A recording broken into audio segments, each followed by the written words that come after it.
Hello, I'm Geoff, and off camera today, because it's going to be a bit of a different sort of show, we've got the rest of the crew, being Ross is here. I'm back, mofos. Bella is here, over there somewhere at the moment, and as he always likes to be mentioned last, because he doesn't like to squeal the thunder off the dog. Pat's here. Hello. Hello, guys. Bit of a different show today, because instead of having a little bit of a ramble or having an interview, we're going to be joined by the one and only Tommie Sewell. Hello. And he was going to be doing a bit of a free-form episode, isn't it, Tommie? You're going to give me the idea of what having a lesson with you would be like. Yeah, I mean, I want it as close to a lesson with me as possible, because you wanted a lesson off me privately. Yeah, because I expect to win Golden Demon and Essen by October, so yeah, it's quite important, this lesson. I mean, we'll see one way. You never know. You never know. You never know. But once you know the secret and you put it into practice, then maybe. But so we're going to chat a little bit about a bit of everything. Yeah. And some things I definitely want to chat about. Obviously, your painting and how to improve it. I'd love to talk about Salute coming up as well. Please do, because Salute's a special thing, I think, for Brits. You know, yeah. So because we don't have much, do we, compared to some other places? No, and Salute have been massively kind to me. So let's talk about Salute. Yeah, we'll do. So they've been massively kind to me, and the first 2 years as a judge, it was a massively steep learning curve, and I just noticed there was some things about Salute as a painting competition where it was when I joined, and some of the experiences I had were not what I expected and not what I thought a painting competition with that reputation should have had. You know, so I said on the fourth time I went there to judge, because I'm only a guest. Yeah, you know, it's not my do. It's their doing their way for their reasons, for their passions and their enthusiasm, their opinion on what's happening. But I just said, like, there's some things about the comp that could really do with improving. To the lad that was running it that year, which is Stefan, who's been great, and he said, "Yeah, I'm open to anything you've got." So I said, "Right, here's everything I've got. Put it to whoever runs Salute, and can we do it?" And he came back and he said, as long as it fits in the budget, pretty much, that's a big yeah. So, you know, all the judges are amazing painters, all the judges are professionals, or multiple Golden Demon winners, and do you know what I mean? The proper people. Mike Anderson, for example, 27 Golden Demons. He's sculpted. Mike Anderson's just do you know, Mike Anderson is an amazing guy. He's got historical knowledge coming out of the wazoo. Can I just as well, because we've been having this link that we've been talking about, that me and my bestie Tim, who everyone's heard of but hasn't seen, but that me and bestie Tim are going to probably travel to Manchester at some point in the near future with you. Yeah, well up for it. Bestie Tim used to be a manager of a Games Workshop in London. Right. And Mike Anderson was one of his key timers. No way. Oh, cool. Oh, brilliant. So Mike's an amazing guy. You know, we've got Anthony Paul Smith. If you've not seen his painting at the moment, it's mind-boggling. So APS mini painting, I think his handle is on Instagram.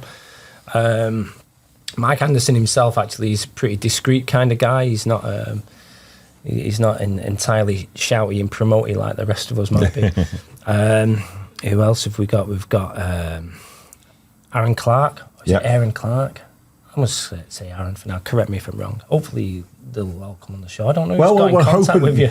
Yeah, we've got... Anthony has, hasn't he? Yeah, at least. Yes, and another gent who's we haven't got him on yet because he's just not long had an operation. Oh, yeah, that's Anthony. Anthony, he's not long had an op, but he said he'll try and get him on in the near future. But we've got just a bunch of wonderful guys who have got a massive, broad range of top-end painting skills and a broad range of opinions on what counts, and I think that's really healthy for judging, essentially.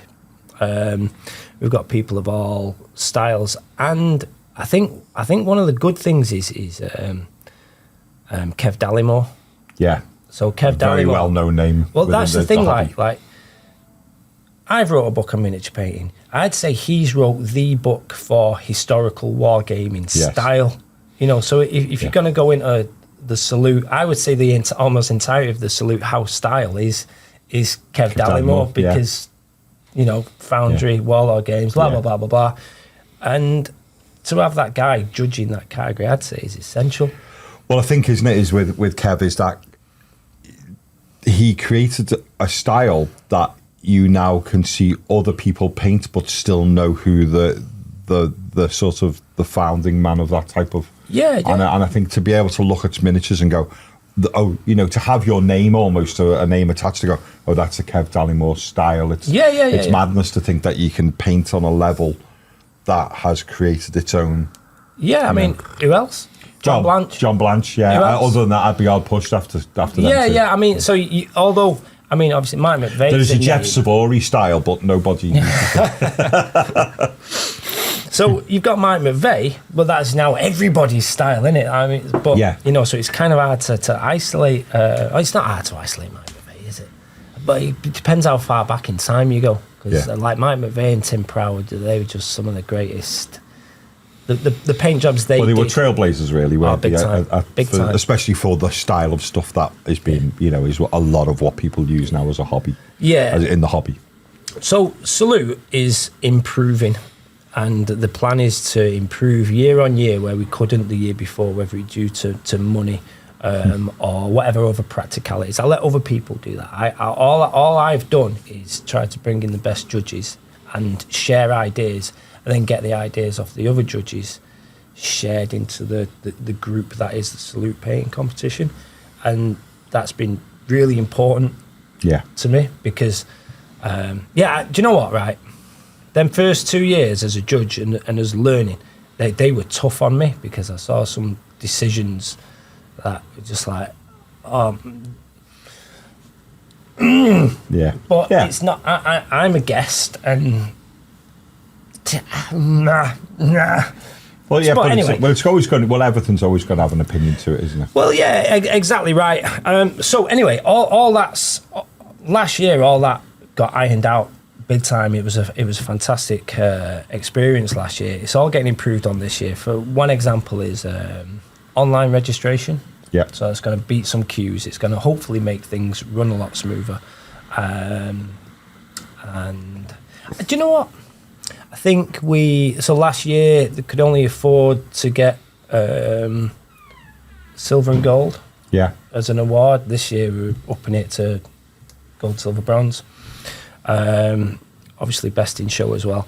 And I think this time we are being a little bit more deliberate on what commended entries are handed out. Yeah. It's not going to be willy-nilly. You're going to have to earn a commended entry.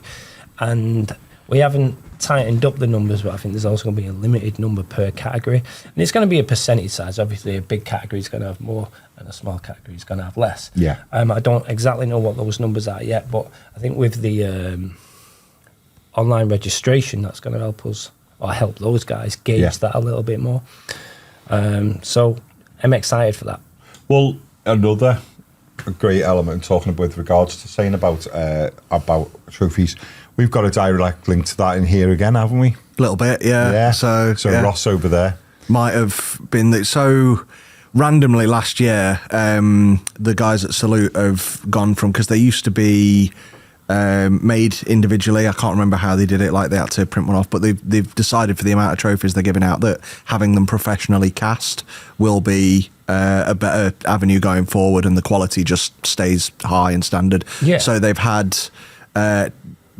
James Taro, or taromodelmaker.com, as we often to use his full name. To use his full name. So he's actually had created them from the original models and had them cast professionally done. But I got to be the lucky guy who 3D printed the masters for them. Right. Because I've got a cool.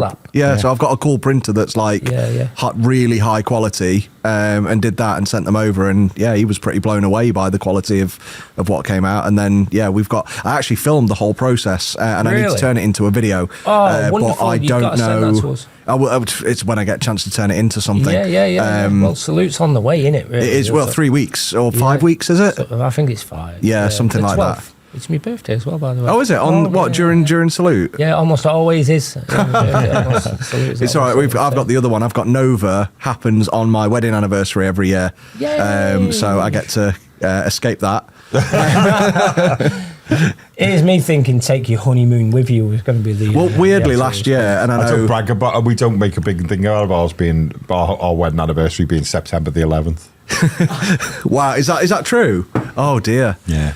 But no, like we were. The funniest thing is we were in, and yeah, sorry for everyone watching. I'm here, but not on camera because this.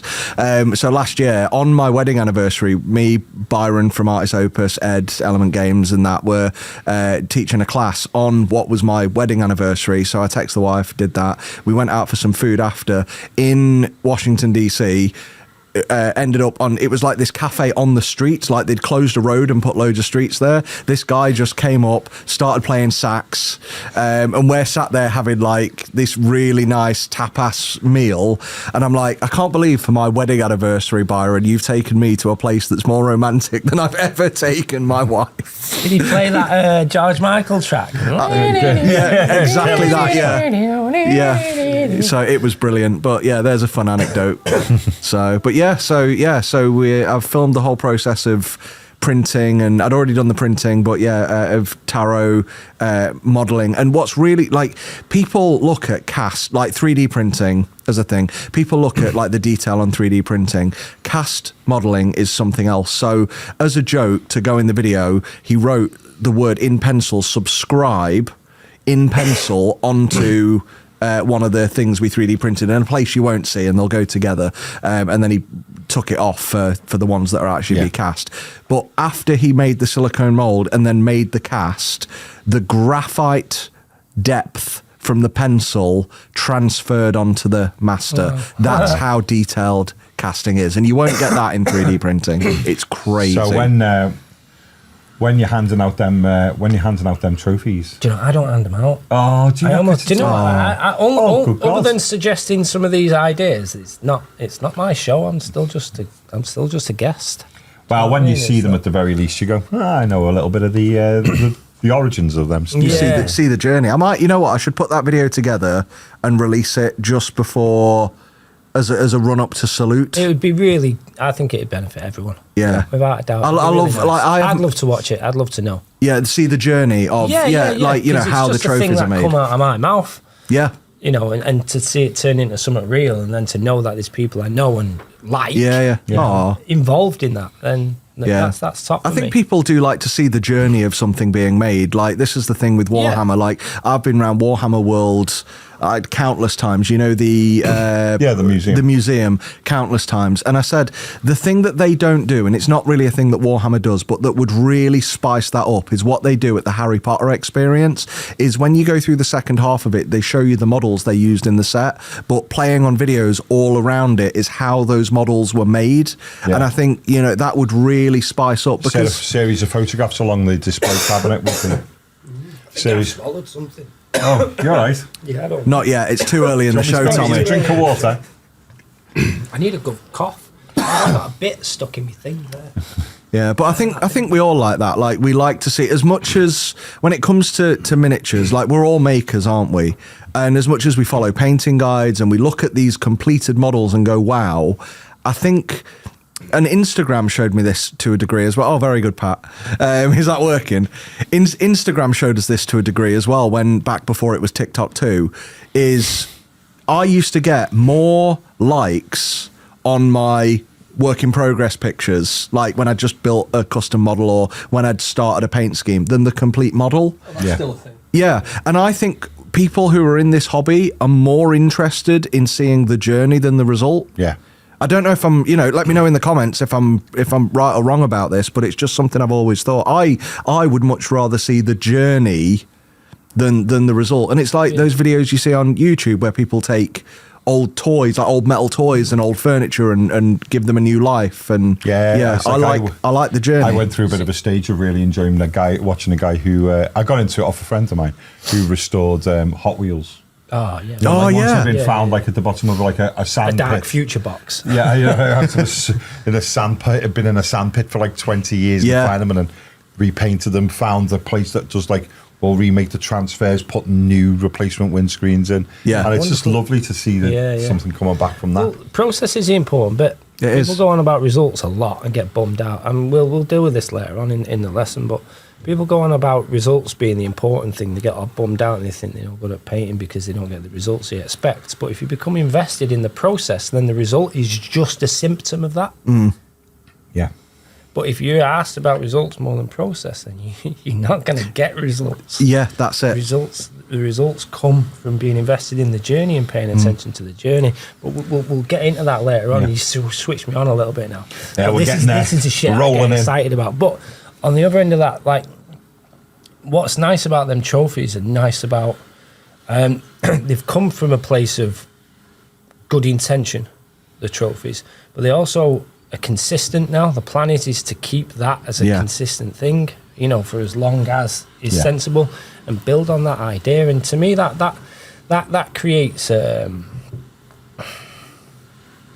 collectible, I would say. Because I mean, there was some trophies in Salute, like the paint hadn't even dried on some of these things in the first couple of years I was there. I was like, how is that a thing? You've like maybe you'd sprayed it that day, or maybe, do you know what I mean? It's like Salute. It's an important thing for this hobby in this country.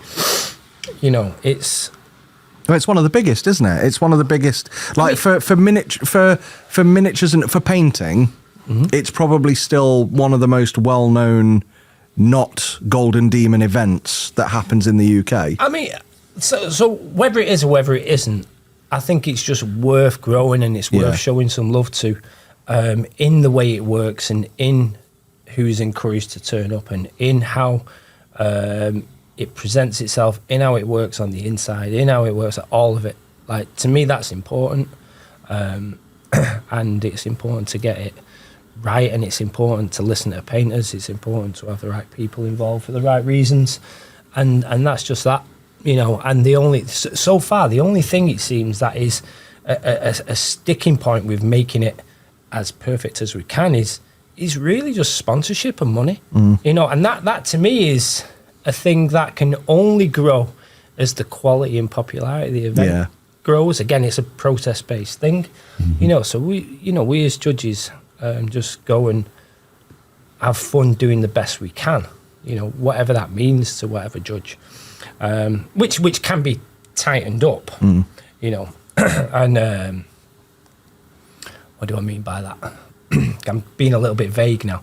So when you're judging a model, there's quantifiable things, and then there's opinion-based things. There's factual things that should, would, could happen, blah, blah, blah. And then there's opinion-based things based on passions, likes and dislikes and all that business.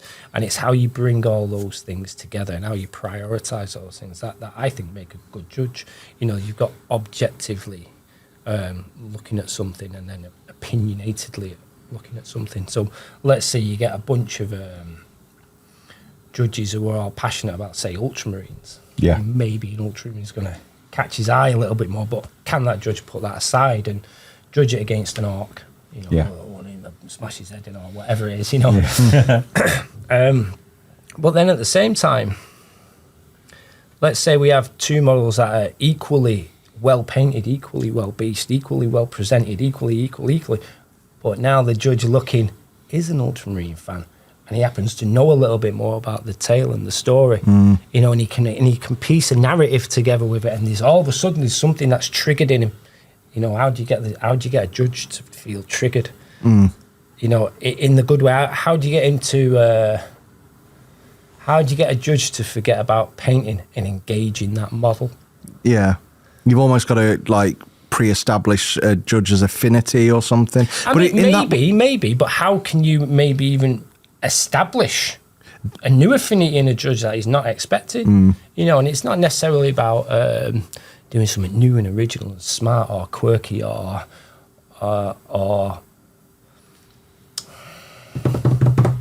let's say Ragnar there, for example. Like when you look at Ragnar, it's hard not to be engaged with him and what he's shooting at. Yeah. Yeah? Absolutely. And then you look around him and you look at the rest of it. But I've done that deliberately to you. Yeah. Now, the busiest and most impressive part, some might say the banners. Why are you not looking at them? Yeah, Because they 'cause are secondary. Yeah, because you are, as I think humans are often, we are dragged towards a thing like ourselves being the face, and you want to know what that face is Engage looking with. into, and then the extension of the face is the hand, isn't it? So what I essentially am doing here is I'm not just drawing you to the face, because you're naturally doing that, but I'm drawing you even closer by the way I've painted his frown on. Yeah, because you know, give him more ripples in his face than he's actually got, haven't you? Yeah, because that pulls you into his emotional state, but also his eyes. Yeah. Well, then his eyes, you're interested now is what he's looking at. Now, obviously, there's nothing here in his environment in this model, but you create that. Yeah. But I've done that to you. Do you know what I mean? Like that's so. Well, you've done a fantastic job of him shooting that orc in the head that I've just seen. See, that's the thing. So when you look at this model, I'll pass it around if you want, or have a go or whatever it is. But again, if any of you guys, while you're looking at that, want to go, I think you're talking shit. But that's what I want and like, and we'll deal with that later on when we do some painting in a bit. But the point is there's a time when it's about painting, but then there's a time when it's about creating a human experience. Mm-hmm. So when you understand how to do that with painting, for example, colour theory. Using colour theory, you can make somebody look at something in the or not look at something in the order you wish them to look, and you won't know it. Yeah, it's like magicians. Yeah, magicians are doing that while they're actually doing that. Yeah, aren't they? so when you understand all that idea, then that's a new level of skill, and it's beyond the brush. Yeah, it's about how do you create something more than a painted model? How do you create a story and a narrative, and a model that is well painted versus a model that is well painted and engaging with imagination or triggering imagination, or in some ways what I call the question. So if you look at a model and I ask the question, why has he done that? Mm-hmm. Versus, why has he done that? That question, there's a difference in that question. You know, or what's that? Or, what's that? Yeah. You know, so there's a difference in how do you engage someone emotionally, you know, whether it be with narrative. Like the painters are so good now that the technical level, even across different styles and different types of subject, like whether it's an orc or an elf or whatever, they're all just amazingly impressive. But which one captures the human element? So, like, let's say you've got just an Eldar guy on a base that's well painted. What if there was an Eldar guy? So, like, you'll have someone with glowing eyes, and let's say somebody is exploding in another part of the place with the same glowy colour, for example. Yeah. Well, all of a sudden now there's a theme attached. Yeah. There's something more attached that isn't to do with painting. I would put painting in the same colours, same places, but there's something more going on, you know. So, yeah, some painters do that and some painters don't, but that's important. But anyway, that was an interesting segue from Salute. But yeah, all that stuff's important, and having a judge that can differentiate and between opinion and great painting, and understand deeper levels about the human experience in painting, I think that's important. Yeah. And that tells in the work and tells in them as a person. So yeah, Salute, go. I was going to just ask off the back of that, because we spoke to a couple of other judges while we were at events, and do you find that, like, working with other judges when you're making decisions, like having that collaborative element just to try and get more of maybe a second opinion or refine your opinion, just in case you're too connected to something, you're like, hey, I need you to just like clear my tell me if you think I'm right here, kind of, or wrong. Like, I'm well up for it. Anyone that can come to me and communicate in a sensible way why I'm right or wrong and why we should or shouldn't, they're on my team without a doubt. Yeah, you know, I rely on them people, you know, and I rely on them as students and rely on them as followers on Instagram as well. Not that I'm saying people should just go shouting their mouths out off in any old way.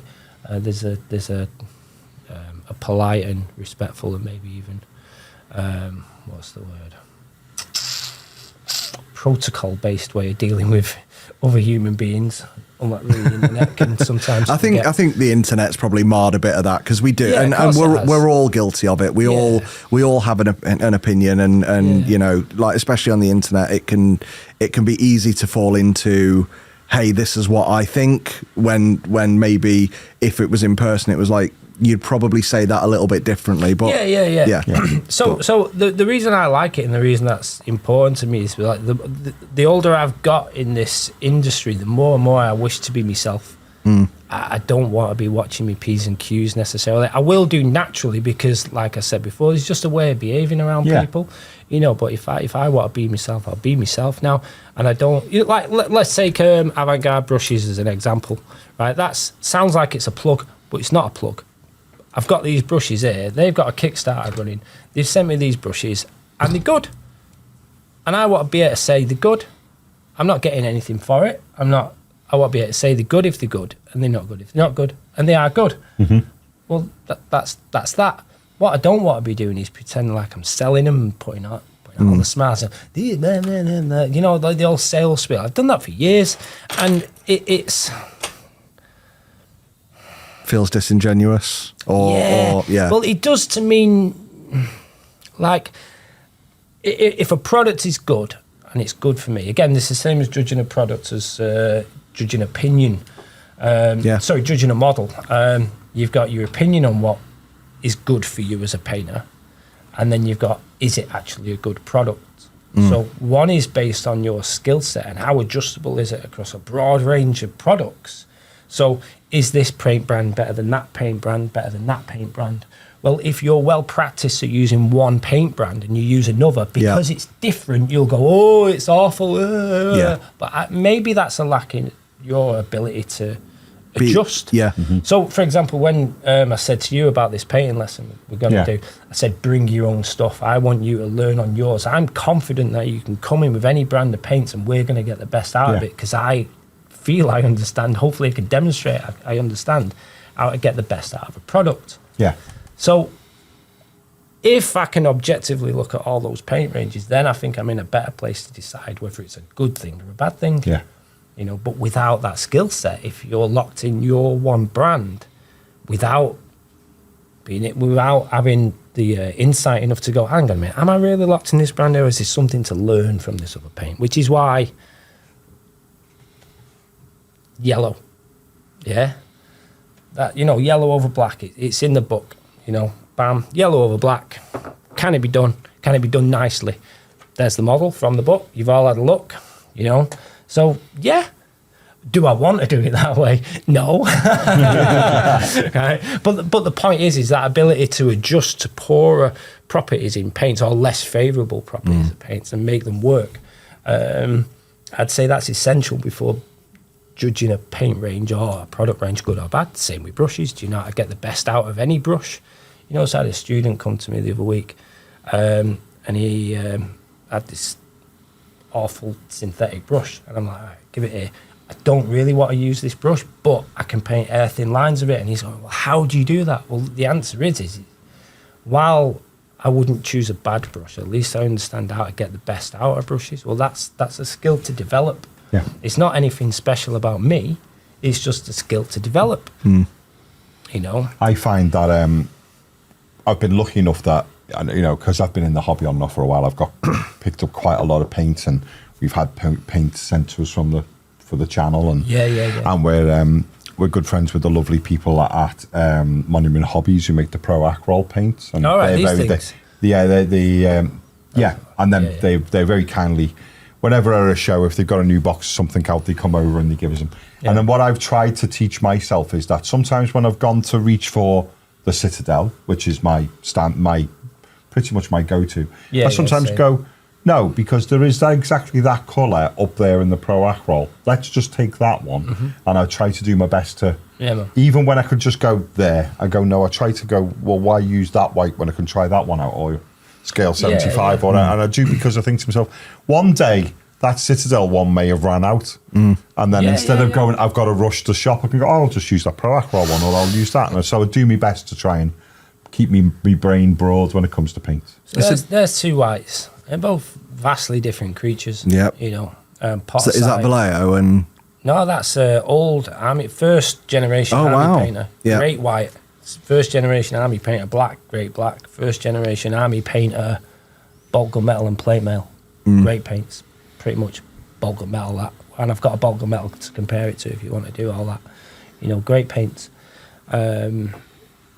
Compared to Abaddon Black and whatever the versions of white, Game version of Abaddon, they're just awful in comparison to what was old Chaos Black and Skull White. But weirdly, these feel like old Chaos Black and Skull White, but they don't exist anymore. Or at least I have not tried the new range of Army Painter. Yeah, the Fanatic ones. I think it's an important question, and like you're the sort of guy to talk to, because I imagine you're going to agree. No, I think you're going to agree with this completely. Like I do a lot. For years now, I've done a lot of product reviews. Am I a professional reviewer? Probably not, but I like to share, to a point, my opinions. But the more I get into reviewing things, the more I've stopped trying to give my opinion, and the more I've started to try and talk about the properties of a product, because people keep saying, what's the best this and what's the best that? There's no best anything. No best brushes, best paints, best airbrush. There is no best. There's only, and I think this is the bit you'll agree with, there's only what's best for you. And what's best for you is based on what you want to achieve, how much you're willing to spend, how you want to get invested, how you want to learn about it. Has it got a community behind that particular product that's going to help you learn? Or is there books about it? Is the brand going to hold your hand? And all these things, I think, are more important than what does everybody else use. The important one, the big one, the one you missed, is your skill set. Your skill set in getting the best out of these things is the thing that needs the most development, because that will inform your judgment on whether something is good or bad. Yeah. If your skill set is poor and you don't know it and you're not getting the best out of a product, that great product could get labelled bad. Or the other way around. Precisely. Because you've got like Pro Acryl. Pro Acryl is a great one. I love Pro Acryl, like we all do. But I like Pro Acryl for its coverage. I don't like how matte it is. Like in some ways I do like how matte it is because of that, but for when it comes to blending and stuff like that, I have a preference to some more scale paints. Yeah. But it depends what I'm trying to do. And most of the time for me, I don't have your skill set. I'd say I'm average to maybe slightly above average, but what I'm trying to achieve is decent results fast. And for me, that's where Pro Acryl works. But you're right, like it's about your skill set and can you judge. And to me, the only people who can typically judge all the paints out there are your level of painter and above and around, because you have got the skill set to apply those paints in ways that the rest of us just don't even know how to understand. Yeah. Do you know what? Not trying to big you up. I'm just trying to say that.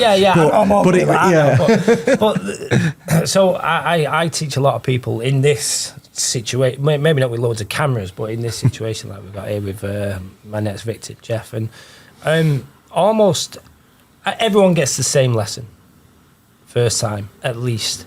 Not because I make it that way, but because that's the important shit that needs to be put in place, because they demonstrate that, which I think you're going to do as well, without a shadow of a doubt. Yeah. You know, so here we are leading into the lesson, I suppose. Yeah.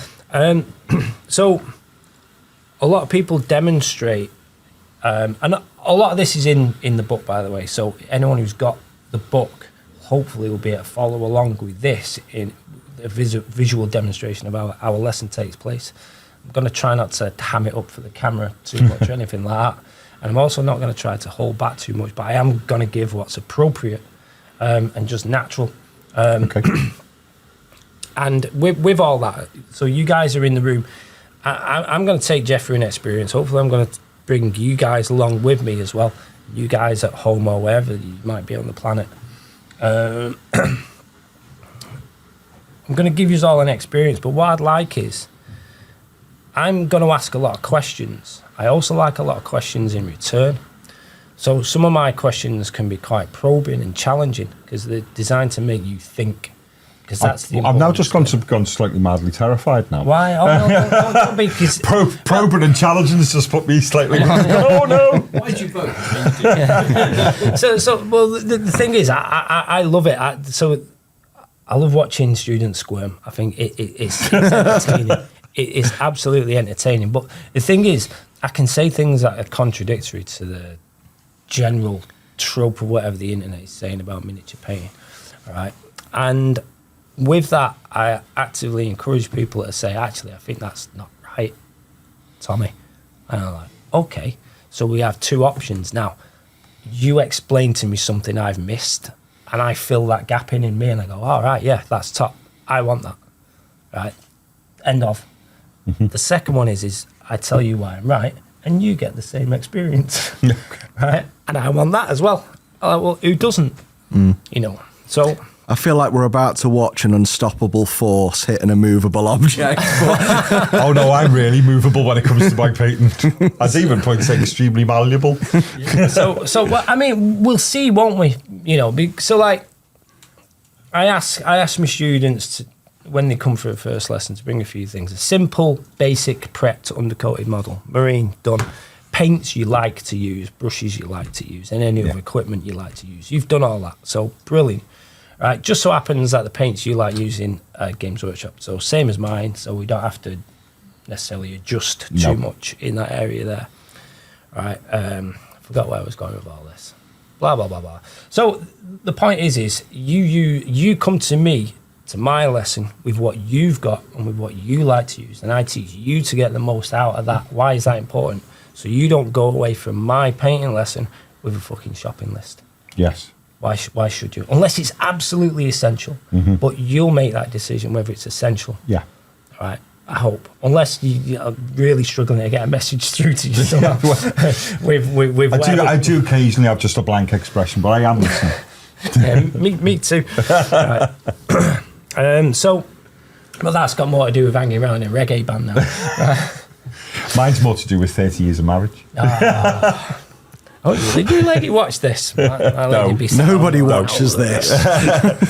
So 30 years of marriage. I have a blank expression, but I promise, love, I'm listening. Yeah. So yeah, I encourage you guys to pipe up and quiz me and probe me back on any of the things I say or don't say. You know, so if there's something I've missed, then do that, because the way I work is I like to get you to think about what it is you're doing and be present with what it is you're doing and make sensible decisions with what it is that you think you're doing. All right. And that means there's a skill set that I want you to develop, and that skill set is in there, not here or there. Now, the skill set in here you develop will translate to a new skill set on here and on your model and in your hands. Yeah. But without the ability to respond to this thing that's happening out here, then you're not going to get what you want.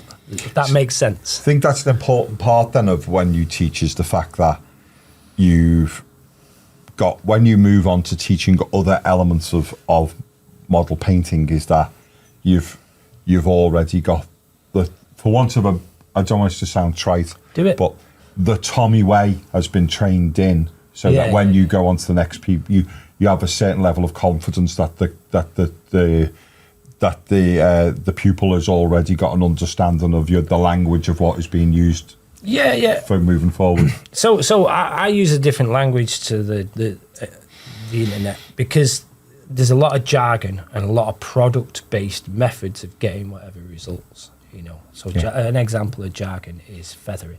Yeah. You know, an example of a product-based response is you use a wash. Yeah. Well, a wash never used to be a thing when I was younger. A wash was a thing you created and did. Yeah. You know, and we'll deal with that if it comes up. Yeah. So, you know, feathering's jargon. What's feathering? Well, there's a few different ways of feathering. Well, there's a few different ways of feathering. Why don't we have 3 different names? So, and feathering is multiple actions on a model. It could be this, it could be this, it could be this, it could be whatever it is. Well, I've just done actually one action repeated times. So if we isolate that one action and give that a name, now all of a sudden we have something understandable, practicable, and then repeatable. See what I mean? So it's about breaking everything down into simple, understandable, factual blocks, giving it a name that makes it as close as possible to what is understandable and factual. So when I say it, you visualize, oh yeah, that's what that is.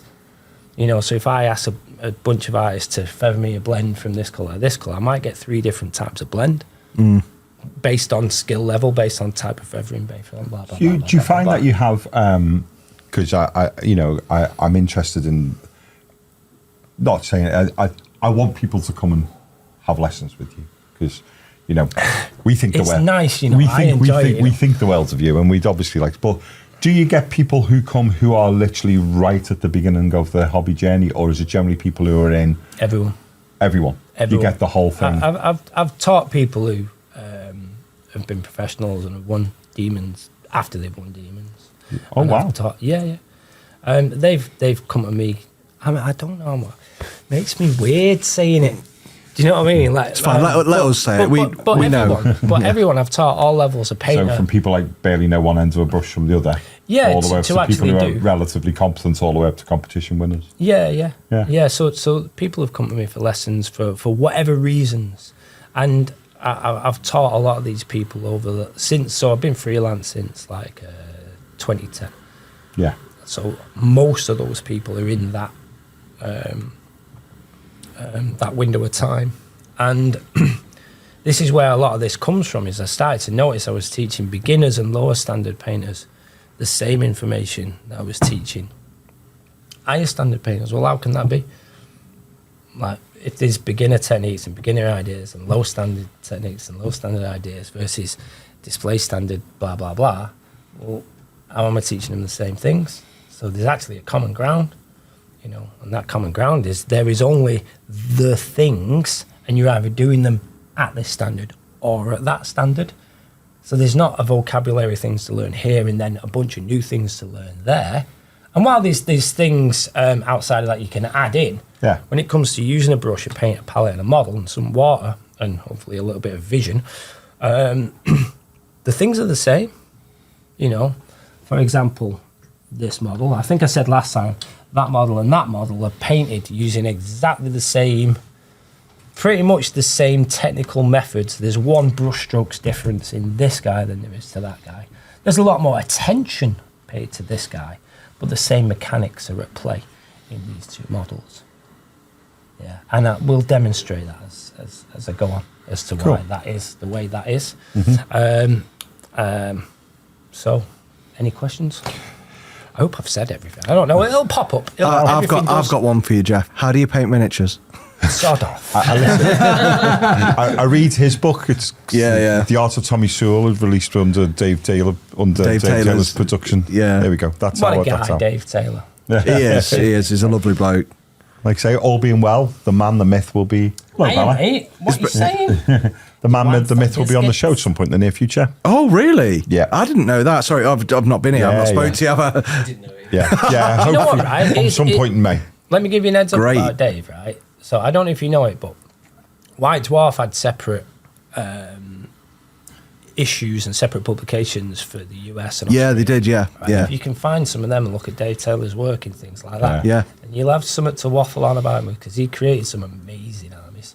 Yeah. That guy. Yeah. Brilliant. Only in those White Dwarfs, those in Brit. In the US ones. Did he do like a Kislev army where they were all like on polar bears and things like that? Yeah, I think Yeah. so. I wish they still did stuff like my favourite White Dwarf ever, and people will probably remember this. Some viewers of our era will remember it.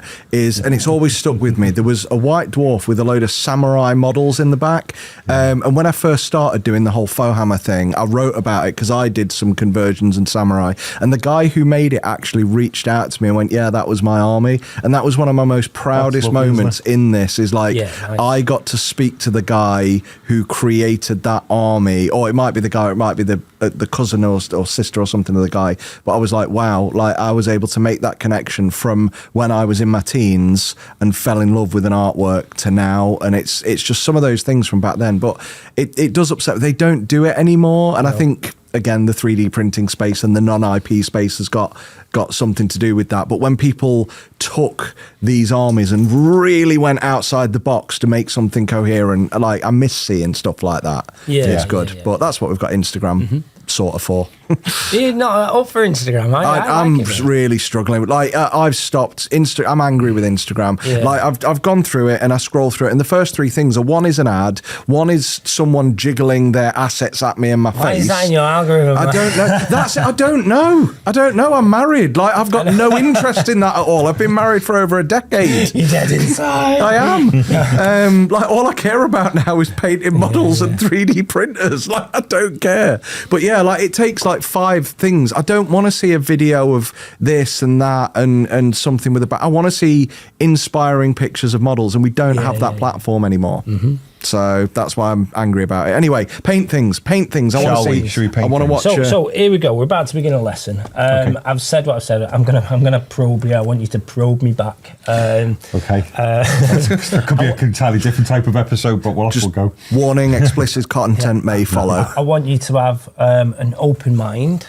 Yeah. Any questions are not necessarily geared for wanting the right answer out of you. They're geared towards getting you to think and pay attention.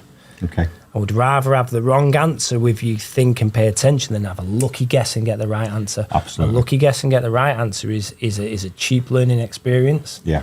Yeah. But then I'll go into challenging you a little bit more about that if that comes up.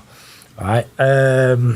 Now, what really I want you to do is I don't want you to paint in any way that you think I want you to paint in. I want you to paint how you paint. Right. In your way, using your equipment, using your ideas, using all your everything you. I want you to be just Geoff and paint. Okay. And as you paint, I'm going to watch you. I'm going to pick a couple of subjects to start talking about and probing a little bit. And I'm feeling very exposed, Tommie. Well, just roll your sleeves. So I wanted to do that when you were bigging me up before. I was like, oh, can't do that. But, so yeah, I just want you to be you, and then we'll have a look at you. We'll analyse you a little bit. Okay. And that's as simple as that. So, right. What we're going to use is, anyone that's read the book hopefully will know this. Though, when I get students that have read the book and come in, yes, how they interpret that information is needs testing. So even when people have all the answers, maybe then there's maybe you do, maybe you don't. So this will be really good for people who have read the book and it's maybe a good adjacent for them, isn't it? Yeah. And I've been doing this, been dying to do this maybe for my own channel, but I like you guys, so let's go. Cool. So what I want you to do is we're going to paint this model in what I call a classic Games Workshop style. What that means is it's a base coat, it's a shade, it's a highlight. Mm-hmm. It's simple. So there's going to be no slap chop. There's going to be no fancy arty-farty fuck smoothness ideas. It's just classic Games Workshop style. I don't say heavy metal style because that's not necessarily encompasses all of what is a classic Games Workshop style. Heavy metal style is very specific and it's high standard. We don't expect that. No. Yeah. So what we do have is, say, a good minimum tournament standard. Yes. Yes. Okay. Three colours minimum, a shade and a highlight. And that sounds minimal and reasonable for any level of painter, even if you do it badly or if you do it well. Cool. And I say badly in the loosest possible term. We'll discuss that later on. In fact, I kind of discussed it in the last chat we had, didn't I? Yes, you did to some degree. So, yeah. So, there's your dude. Yes. If I was to ask you to base coat that model in preferably a mid-tone, let me explain a mid-tone for those that don't understand a mid-tone. That's a light blue. If that was a dark blue, that'd be a dark blue, but it's a black. Yeah. And that is somewhere in between. Yeah. It's a mid-tone. It's in the middle. All right. You could do the same with reds. Bam, bam, bam. There we go. Rhinox Hide like a dark red. Evil Sun Scarlet like a light red. And then we've got Corn Red somewhere in the middle. It's a mid-tone. It's a mid-red. Yeah. And on and on and on. So great choices for mid-tones in paints are Corn Red or Mephiston Red, I prefer actually. Mephiston Red, Macraga Blue, Mornfang Brown. They're all base paints, which means they've got a high opacity. So they are geared towards you getting the best possible results with minimal amount of effort, if that makes sense. So if you were trying to do Calgar Blue over black, you're going to struggle a little bit because it's not got great opacity. It's a bit tacky and waxy, weird kind of paint. And you're going to struggle. Right. So this sets the odds in your favour. So if you want to do an ultramarine, I've got some reds. If you want to do a weird brown marine, you can do a brown marine. No, well, if you we'll want to go do with- a beast man, you can do a beast man. Well, let's go with Do a red ultramarine. Ultramarine. Don't want to set the internet on fire. You know what would happen if we did that? No, shall we go with? Should we go with? Whatever you want, mate. Let's do although I don't paint them myself, but let's go with Imperial Fist. Yes, let's start off Come nice on. and easy. Over black. Yeah. I think Pat would have to change the memory cards and all of these cameras if we were to do that. Twice. Should we go with the McCrag blue Yeah, and let's have a look at doing a absolutely. marine in its sort of All right, what let's we go. think of as its standard sort of form. Go on. Okay. And please stop me if I'm waffling as well, by the way. Do you know, I'm shaking the pot. I want you to do it all. I want you to do because I want to see you as you, as opposed to the painter. I think. That's the worrying bit, Pat. I'm waiting That's for the Tommie worrying to bit, jump Tom. in. It is so. Like, you're not shaking that right. A long time ago, and I said this to another guy yesterday. If you're going to be wrong, just be confidently and clearly wrong, because that's the There's easiest plenty thing of to people fix. like that out there. Because you were clearly here, and I need you here. Yeah. Yeah. Whereas if you're clearly, that's a bit vague, So just be confidently and clearly. I heard How some you are. advice for going out and dating, and not that I'm single or anything, but they say, hey, people struggle with it and this, that, and the other, and they're like, you go on a first date, you're kind of like a different version of yourself, perhaps more timid. They were just like, if you're 100% yourself immediately straight away, and then if someone doesn't like that, you've just saved yourself like months of torture. I've started to learn, especially in the last year since being in my band. All right, Rough Trade, by the way, if anyone likes reggae music. Are they online anywhere? Mate, we're all over it. We're on BBC Radio. Really? Oh, a week or two wow. ago. Yeah, I was showing him. Was Saturday breakfast thing, BBC breakfast. Blooming out. Yeah, I need to check that out. Simone Riley. Yeah. We're writing a new album at the moment, and it's been mega. Do you know what? I'm sat here going on with you about this. You're painting away. Right, sorry, Geoff. Yes. Start again for us. Okay. This happens sometimes. The whole process, Tommie. Yeah, absolutely. Okay. I got excited then. Right, here we go. You were going down that. Here You were we going into that reggae mode then. Yeah. Well, what I was doing is I was talking about how being with those guys has really allowed me to become more of myself, and I care a lot less now about being less me. Yeah. If that makes sense. Okay, stop. There we go. So Right, give you your are. brush a wash. Okay. All right, so let me pull your palette over here, good sir. Can I use Absolutely. your brush as well? You certainly can, sir. So why I've just asked you to stop is I just want to mimic what you did. Yeah? Oh, yeah. Mimic what you did. Make sure that I'm mimicking accurately. You got Okay. some paint. Yeah. A different amount of paint to the first time. Yeah, I did. Yeah, I got a bit. Like I say, I am mildly panicking. So. Yeah. No, don't panic. I mean, you just be you, however that comes out. That's the bit I'm worried about. Don't worry about that. So this time you chose less paint Yeah. than you did this time. Yeah. All right. And you've gone on with these types of strokes. Yeah. And you've maybe twisted the brush a little bit. You've gone there. Yeah. You give a couple of strokes there. Yeah. Just to do whatever. And then Yeah, it's you just to get decide- paint off the brush, really. I had too much on the first. Okay. All right. So for whatever reasons you had, they're the reasons you had. Now we don't really know those yet until the one you just said. Blah, Yes. blah, blah. But here's the question: is what told you were ready to do a great base coat on that model? I think that's a top question. Yeah, it's a good question. I just felt like I had enough. I had enough paint on the brush. I hadn't flooded the brush, and I thought I had a consistency on the palette that was good enough to start putting paint onto the miniature. Yeah. So do you kind of see how that there's some assumptions and maybe some vagary in that? Oh, massively, yeah. Do you know what I mean? So, and you'd think like when we start out with painting, having clear instructions and a clear objective in order to hit that objective with clear instructions, I think that's kind of important to have. Especially if you're, let's say you were a huge war games and miniatures and paint creating company, you would want the foundation of all of your newcomers to be strong. Yeah. You know what I mean? You want it to be clear and strong. You want it to be simple. You want it to be fun. and you want to build potentially the best possible objects you can, which can be at whatever standard, but creating a nice, clear understanding. Right?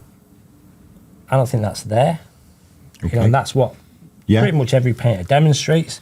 Now, high-end painters, they're going to demonstrate a proficiency in getting exactly what they want, but they don't necessarily understand how they got that or what it is they were aiming at or how to quantify it. Yeah. And once you understand those breakdownable parts, you gain a little bit more control over them. So once you gain more control over them, you then understand how the machine works, so then you can fine-tune that machine. Okay. Do you know what I mean? I just did the sign of the Mechanicum there, didn't I?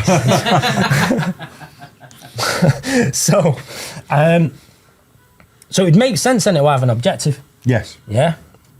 So what is the objective? I said base coat that model, but that's could happen in a mad amount of ways. I said base coat that model in a classical Games Workshop style. Well, what is that? What is that base coat? What's that? And you've read the book, so you should kind of be able to answer this. I've got to be honest. I'm feeling a little bit overwhelmed. Yeah. It's because I just feel like I'm not very good at all the time we've had the painting phase. I don't paint on it very often, and I always see Pat's had come from a really interesting point of view, because Pat's gone from I'm at the beginning and I'm learning my processes, and Pat's learned a lot of his processes on camera, whereas I've just been locked in my own room and no one's ever had to go, that's not how you do that, Geoff, or that's what, so what's so I feel nice like is, don't feel like that. No, but in a good way, So it's good. Well, I mean, because I get giddy. I am on camera and I'm getting a little bit excited now. I'm also a little bit tense as well. I can feel it in me throat. I can feel it in my arms here. And I'm well aware that it's going to be lots of people watching me, blah, blah, blah. And it's like the entirety of the internet. Sorry, you're killing it, mate. Don't worry. Oh, thank you. But the point is you've done some things here very well. But what I'm trying to explore is, do you know how you've done them very well? So it makes it repeatable every time, all the time, with every type of paint, and blah, blah, blah. And I need to get you to start to witness that. Okay. If I just point it out to you, that's different to developing the skill set in how to witness that. Yeah. So there's a very fine-tuned ability to predict, to manage the amounts of paint and water and flexing a brush in a tiny ass blend on that skull there, which Ross pointed out earlier on. Well, can you quantify that in a number or in a ratio or in a brush size? Can you make it repeatable? Can you? Yeah. Because otherwise, I think you're right. Yeah. The rest of the time, you're just guessing. Every single time you are guessing, getting a different result, and you don't know why you've got a different result every single time. Yeah. Or even if you got the same result every single time. Because remember, there are proficient painters out there that get consistent results. Well, how do they get consistent results? And how do you learn how to copy them? How do you learn how to emulate them? How do you learn how to avoid the painters that you don't like the results of, or painters that make sense? How do you learn to understand how this works so you can make very deliberate decisions all the time? So, for example, me yoink your brush. I don't know if it's yours or my paint, but whatever. While you're saying that, though, I think this is something I've learned over the years is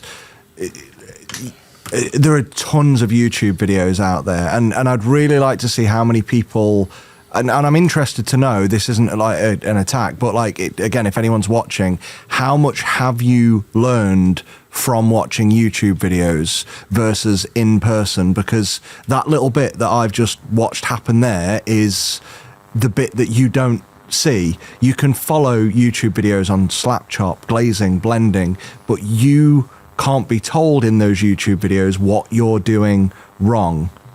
Yeah. From the person who does it. And we talk to Byron a lot, and I keep saying to Byron, I think the important thing to him, Byron, artist opus, does the dry brushing videos.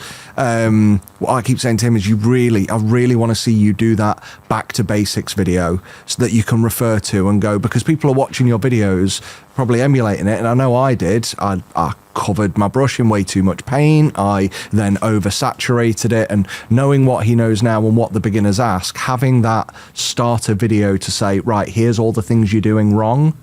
Like, I don't think there's enough for them, and that is the thing I think you can only get really in the most part with in-person one-to-ones, like this, and you know, as you as a proxy is the closest you can get without it. So I've always thought a lot about doing an instructional video that only deals with somebody who needs the paint developing, and even a range of students, because let's say everybody makes the same mistake. They'll probably, a lot of them are making it in the different ways. Need different ways. But that's why I'm trying to get you to pay attention. That's why I'm making you sweat. And there's sometimes, because it is about exposing you. So you could look at it this way.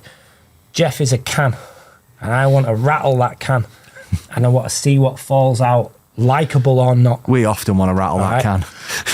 By the throat normally. Yeah, exactly. So we rattle the can, that is Geoff. We see what comes out and we get everything out. I want all your answers: unsure, sure, right, wrong, bullshit, good, bad, whatever it is. I want them all out so you can go, right. And then I'll quiz you on these answers and you go, all right, these are clearly weird or useless, or I'll get rid. And then we're left with a bunch of things that actually, these are practical. You see the pen, you go, yeah, they are practical. Why are they practical, Geoff? And you go, they're practical for these reasons. Isn't that good, Geoff? So let's work on these things and make these things stronger. Now you're less laden with baggage, and what you've got is giving you more bang for your buck. Who doesn't want that? Yeah. Do you know what I mean? So first we got to rattle your can a little bit. Okay. You know, and so yeah, let's rattle your can a little bit. So I was going to do a demo, but that's just faded off a little bit. So I'll return back to what is the objective. The objective is a base coat. Yeah. Well, base coat can go on badly, or it can go on wellly. Well, I always, my thing is with the base coat is I don't want to thin it too much that I flood the miniature. Yep. Because then I've just got to make things more. I've got to wait longer. I've got to put more and more layers on because I put it on too thin. And then I also don't want to put it on too thick because I don't want to lose detail. Right, these are wonderful things. I'm going to write all these down because I like writing things down like that. Right, you said you don't want to put it on too Thin because you don't want to flood the miniature. Yeah. Come on, carry on with these words. Don't want to flood the miniature, Yep. and I don't want to have to wait excessively long for drying. Spell. Wait to dry. Yeah, and also I don't want to have to put a large amount of layers on because I've been going in too thin. Lots. Layers. Yeah. Yeah. But I also don't want to put it on too thick because I don't want to lose detail and end up with brushstrokes. Thick. So you defined it in things you don't want. Yeah. That makes sense. Yeah. So in the infinite variety of other things that exist after your list of don't Yeah, ones, it's the it's things still that I a do pretty want. big fucking ballpark, isn't it? Yeah. Do you see? Yeah? All right, so we need to narrow it down. Yeah. All right. So let's narrow it down then. All right. Okay. What is it you're aiming at? If I now want- we know you don't want What I don't want so is I just we're want looking at opposites, really. yeah. aren't I we? just want a nice consistent layer of paint. Interesting. Consistent. That's a funny word, consistent. Yeah, we'll just leave it at consistent. I was going to put a Y on the end, but whatever. I'm using a fucking permanent marker there. Oh no. Let me show you a magic trick. You go over it. Yeah. There we go. Permanent marker be erased if I'm not using another permanent marker. Right, so we'll start this list again later on. Right, carry on with your list. So I'd say I want a this on the consistent. I want a consistent colour that's gone on. Consistent colour that's gone on. Yeah. Yeah. Yeah. That allows me to move on to the next part of the paint as quickly as possible. Oh, so there's not a lot in that answer, is there? No, Isn't that fascinating? I'm quite a shallow man. But the point is, like, so if I said water has consistency, Yeah. thick paint has consistency, Yeah. everything is consistent. Yes. So consistent is not kind of a helpful word. No, it's Though not. in No, our it's- minds, we Yeah. might think we know how it applies to our explanation, Yeah. and we can use it in a practical way. Do you see what I mean? So Yeah. consistent it's a really broad term. Does that make sense? Yes. You know, so and then outside of that, you kind of didn't give anything else as to what your objective is. I So think because I think my problem with base layers or getting that layer down is because it's the bit that I find the least interesting. oh, wonderful. I find it's once I start getting into the more nitty gritty is when I find that I start. This bit isn't the bit I enjoy. So I feel like I just need it to be done right, but something that relatively is quickly because I don't want to spend too long doing it. You want it done right. GHT, and you said quickly. Yeah, so I can get onto the bits I like. I'll put that as the opposite of least interest. You see, I'm creating a series of almost single factual words or very simple phrases that describing things you don't want and things you do want. So we're rattling the can. We're going to start working on these because hopefully if we work on these, then these won't happen. Yeah? Good. But do you see what I mean? Yeah, absolutely. So while these are great signposts, these are like bollards in the street. We don't want to hit them, but they definitely serve a good purpose. Yeah. But in order to not hit them, you've got to see them. Yeah. Yeah. So these all need to come out. We all need, but also some of these are practical things to use in painting, so they're not necessarily bad, dislikable, or avoidable. Yes. Everything has a use. How do you spot it? Well, we've got to start becoming more aware of everything, if that makes sense. So, consistent, I think I'm going to scrub that off if that's okay with you, because Absolutely. it's a very broad term. So what's a better word or a better exploration of what could replace this word consistent, which could also be right? these two words are almost like the same thing. 'Cause, They are, like you're I right. said, they're all kind of right. But you didn't expect a full-on whiteboard lesson, did you? No, I didn't know. Like I said, I knew I was bringing I it. was squaring I did it say on. though, didn't I, actually, in the message? You did tell me, yeah, you did warn me, and I still Yeah. feel like I'm not ready. I need a So ruler, don't I? To psh. Yeah. Again, be like being back Yeah. at home.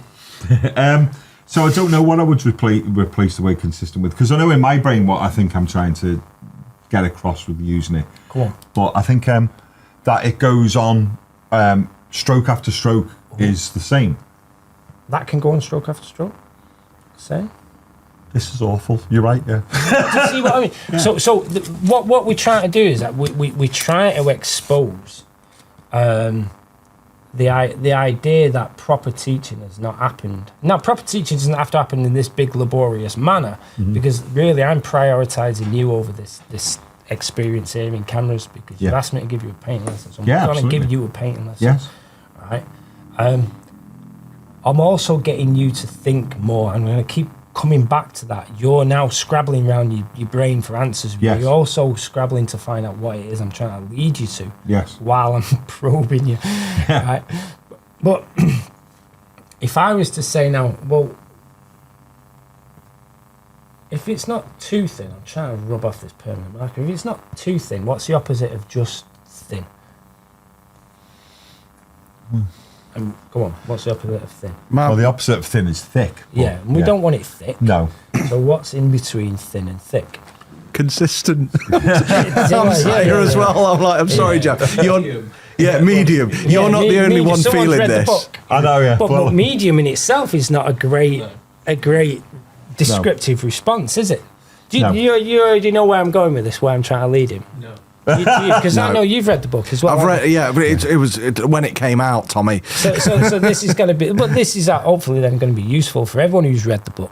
Good. But maybe, because I know some people like keep it with them as a tool for reference, which I find amazing. Should we just blank This is it the problem, here? is Like the bit where he I know, yeah. where Go he on. leads us to it, just silence it. And if you want to hear more, you can get the book. Do you know what, right? This also ain't about selling no book as well. They're like, yeah. Anyway, Geoff, it's about you. So, right, what do we need paint to be in order to be a great base coat in a classic Games Workshop style? Well, we needed to we need it to not be patchy. Patchy. So Yeah. what kind of paint wouldn't be patchy, and what kind of paint would be patchy? Well, thin paint would be patchy. Yeah, thin, translucent Some paint. translucent, Yeah. yeah. So what's another word that for what's the opposite of translucent? That gives us what we want. Will it be saturated? Ooh. So flooded would be saturated if the paint was Too thin? no, Too no, no. watery? The opposite. Opaque. No, opaque. Yes, thank you. I knew that word. It just was not coming Yeah, out of my no, mouth. yeah. It's a mad word everywhere. It comes right in your mouth. Opaque. There we go. Yeah. That is a P there, by the way. Yeah. Right. So opaque. All right. So paint that's too thick is also opaque. Yes. So what else do we need? I don't know, and I want to say translucency, but we don't because that's... What if we eliminate that word there? And so I can clean it off in a minute. Well, that's thin. Yeah. Right. Now it's not too thin. No, it's just thin. Yeah. It's just thin. So I Yeah. think we can move that word over now we've took the word too off. What if the base coat we made was opaque and thin? Does that sound like a great base coat? That sounds like a perfect base coat. Does it? Or are Yeah. you just pandering to my needs to get it out of it? No, it's just But that you've just literally dragged it out of my brain. Yes. Well, yeah, but that's the point. Because the thing is you think with... I don't, like doing most of my things, like me cutting hair or whatever it may be. Yeah, yeah. I don't think about the way I do stuff. I just do it. Mm-hmm. And, and for better or worse, I think, and the problem is, I started painting when there was no internet or there was no YouTube. Yeah. And, and I think even though I still sort of watch YouTube, I don't follow it greatly. Yeah. And I feel like that I just have painted the way I think I've always painted. And that's why you having a bit of a wander around in there is probably a good thing. So I'm always interested in the way people think and the way people perceive what they think about, because it changes how they behave with the thing. Yeah. Do you know what I mean? Well, if you want to be a good painter, or if you at least no longer wish to be the painter you are, you've got to get to know what you don't want to be so you can avoid it, and what you do want to be and how it works to get there. And until you do that thing, you're going to stay where you are and become frustrated and say, oh, it's not for me. No, it is for you. You just need to work on the proper skill, which is up here. Yeah. And that is to become aware of the choices you can make on a macro or a larger scale down to a micro or a smaller scale. Does that make sense? Yeah. So tiny ass blends on their models or little freehand details, they're a deliberate choice. They're not an accident. So I'm in control of those choices at that scale. Yeah. And now if I want to do a 10-minute base coat, dry brush and wash on this skelly here, then I'm well in control of those actions as well. Yeah. Do you see what I mean? But what's interesting is it's the same choices that I made, just on a different scale. Yeah. Which is why I can paint a skelly in 10 minutes and a banner in like 8 hours. I'm off my head. But yeah, it's crazy, isn't it? But the same skill sets are at play there. Well, how? Well, we've got to identify what those are. Yeah. That makes sense. Absolutely. Yeah. So we've got this nice new definition here of opaque and thin. Yeah. And I think if a base coat we put on was opaque and thin, I think we can cross out the word right. If it was opaque and thin, it's probably going to go on quickly, and I think you'll like that.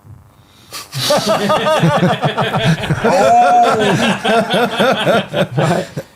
It won't flood the model. You won't have to wait too long for it to dry. You won't have lots of layers. It won't be too thick, and you will like it because it's the skill set you will use at the top end.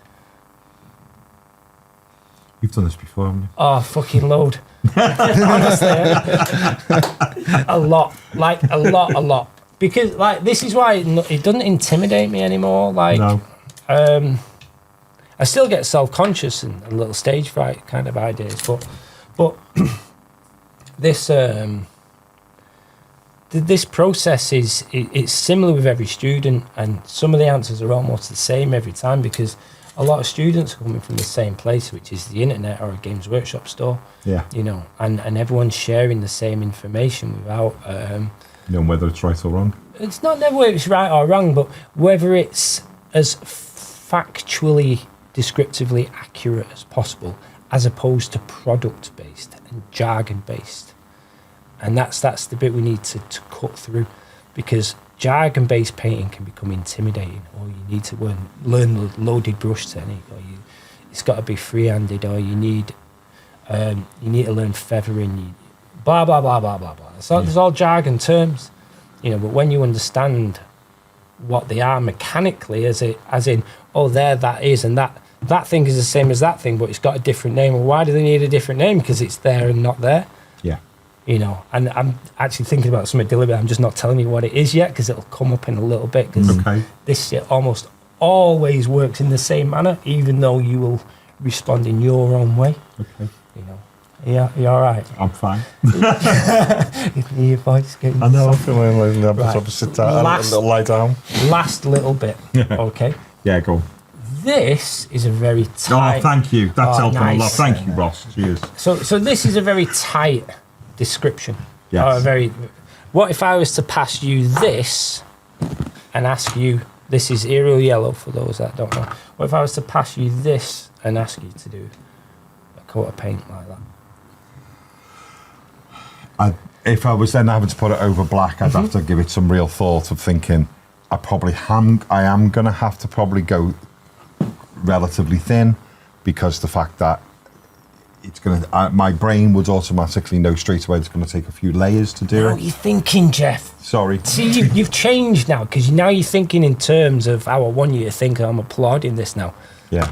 Your demeanour's changed, everything has changed about you, and now carry on. Just that. I'd know that I couldn't do that in a one-er, and I would change my consistency, the paint consistency, because I know I would have to start planning that I would do it in a different way to I would do with the blue. Yeah, nice. So what we're saying is I've gone through all this torture for you to create this definition that I'm also proud of, but actually it's shit for a lot of paints. It doesn't actually work. Yeah. So there's something missing from this. Yeah. And that is the word as. And as possible. So if we set our paint consistency to as opaque as possible and as thin as possible, would we have a sweet spot in paint that would get that paint on in as few coats as possible, leaving the crispest detail on that model as possible? I would say so, yeah. I think we have a great definition for a base coat now. Just so I'm following on, but it's going to be different for almost every paint, right? Cheers. Yeah, absolutely. Right, yeah. I think Absolutely. everyone knew that, but yeah. Well, maybe they did, maybe they didn't, because if people did, then what paint brand is best? Because you get that bandied around the internet, oh, this paint brand's the best. But it's not the brand, it's every individual pot, regardless of brand, is its own little precious flower. My McCrag blue, grab your McCrag blue. That is it, isn't it? I don't know. I think if it's brand new, Oh, this ain't brand new. Oh. This ain't brand new. I don't know. So let's grab a few, actually. Yeah, I think that is the one from ours. So, well, no, because the point is you can have old... There's a Mephisto on red as well. Let's have a look at that. Oh, look at that. Perfect. Mephisto on red. Right.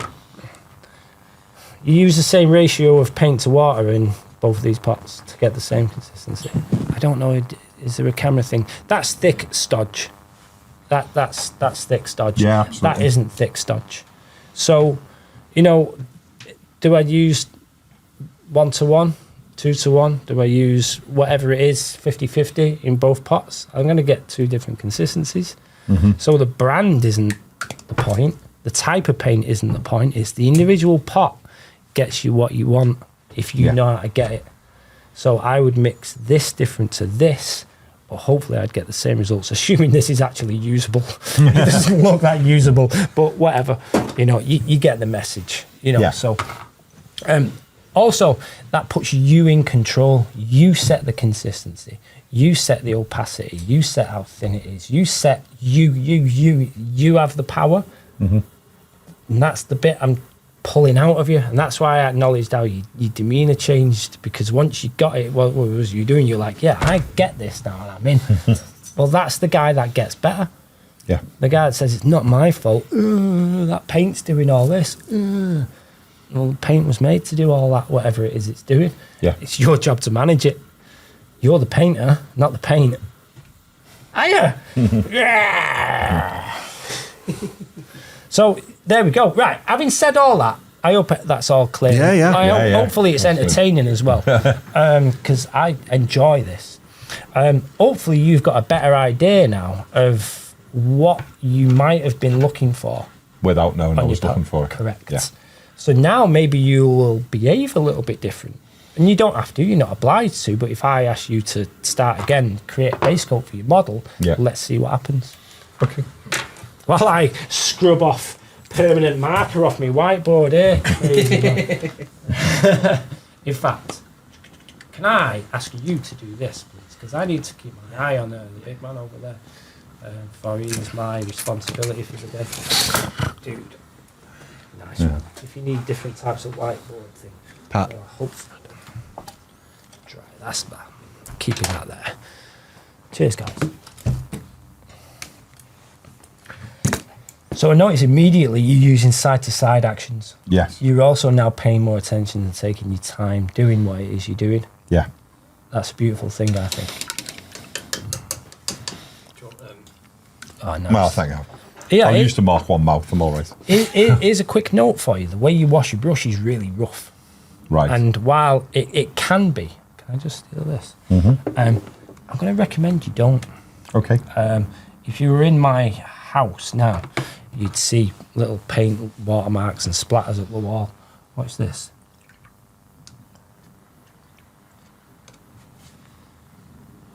Clean brush? Yeah. Yeah.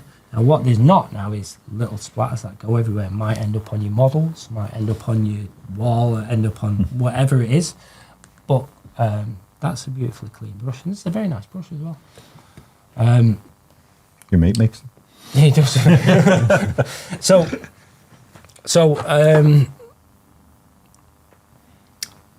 it's about looking after your environment. That's the only reason I've addressed that. Yeah. Because everyone's going to end up with paint everywhere, and you don't want paint everywhere, or you don't want you really splattery should see water my everywhere. table. Oh, dude, like mine's the same. But when I have models around, and this isn't about me now.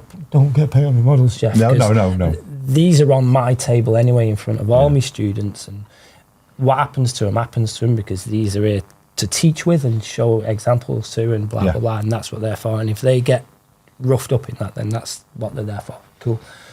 But that doesn't mean I shouldn't teach you to look after your own shit. Absolutely. So yeah, just try that. But anyway, Right. you've done a wonderful new behaviour on the palette, and I haven't told you to do anything yet. No. So the way we think and the way we perceive what we do changes how we behave. And I think you're already stepping towards something of a greater value towards what it is in base coating. And the proof can show is this patchy and weird? Yeah. Is this patchy and weird? No, not as Isn't that interesting? Yeah, and you did that Yeah. by changing the way you think and the way you perceive what it is you're doing. And having a clear objective, which is as opaque as possible and as thin as possible. Yeah. Is this interesting for the world of the internet? I do hope so, honestly. Yeah, let's go. Okay. Oh, this is interesting. What do you think now? What do you think here? Oh, yeah, it's pulled. Yeah. Yeah. What do you think's done that? Because it looks thinner now, doesn't it? Yeah. Because I've taken paint away from that. Okay, that yeah. area. Yeah. So what do you think? What can we do about that? I don't know whether I would do anything about that, because I think if I was to go back in for my next one, I would just move around the patch. All right, okay. So what you've got on your brush there, is that going to go on as opaque as possible, as thin as possible on your model? And how do you know? Or not? I wouldn't know. I'd probably do a little bit of a beginnings and I would look and then maybe reassess. If you found out that something was not appropriate for what you're doing on the model, is that too late? It could be. Yeah. Sometimes I think I can pull away a bit. Have a try there. Let's see what you've got. Okay. What do you reckon? Would you paint like that on the model with that kind of brush stroke? Dead. No, me, yeah, quite probably. Okay. Well, so you don't know. Well, I thought it did. Interesting. About 2 hours ago, I had an idea of how that would work. But do you see what I mean? Like how much we kind of not aware of that actually to be a great painter, the amount of control and deliberacy in top end painting is mind-boggling. That's got to be your foundation. Now, it doesn't mean you're just going to punch your head in until you can do it again. A 10-minute skeleton still has that same skill set. Yeah. That's why I could do a skeleton in 10 minutes. Yeah. It's an important skill set to have regardless of what it is you're doing. I just want to clarify that. So we're not necessarily trying to punch you into doing top-end painting now. We're just trying to bring your awareness into actually how much we are just on this weird autopilot that has no foundation to it, if that makes sense. Oh, yeah, absolutely. Let's have a look at that paint. It looks pretty good, that. Can I show you one? Yeah, please. Check this out. Because you've had enough grilling now. Okay, Right. good. I was wondering when the grilling was going to end. When Tommie leaves. Yes. So 7 tonight. We're going for a spa after this. So check this out. Watch this. I've got a bit more on my brush than you have. Yeah. Sorry, I'm going to. I know I'm meant to be on the show, but can I come and look? Because this is free. Well, it's learning. I've kind of already done it. I've got glare from the studio light there, but look at my coat of paint compared to yours. Yeah, it's thicker. Is it thicker or is it more opaque? Wait for More it to dry. opaque. I mean, don't give me the answer you think I want. Both. Yeah. I think both. Interesting, isn't it? Let's give it a dry. Because why wait? That was on your list, wasn't it? Yeah. Hair dryer for those that don't.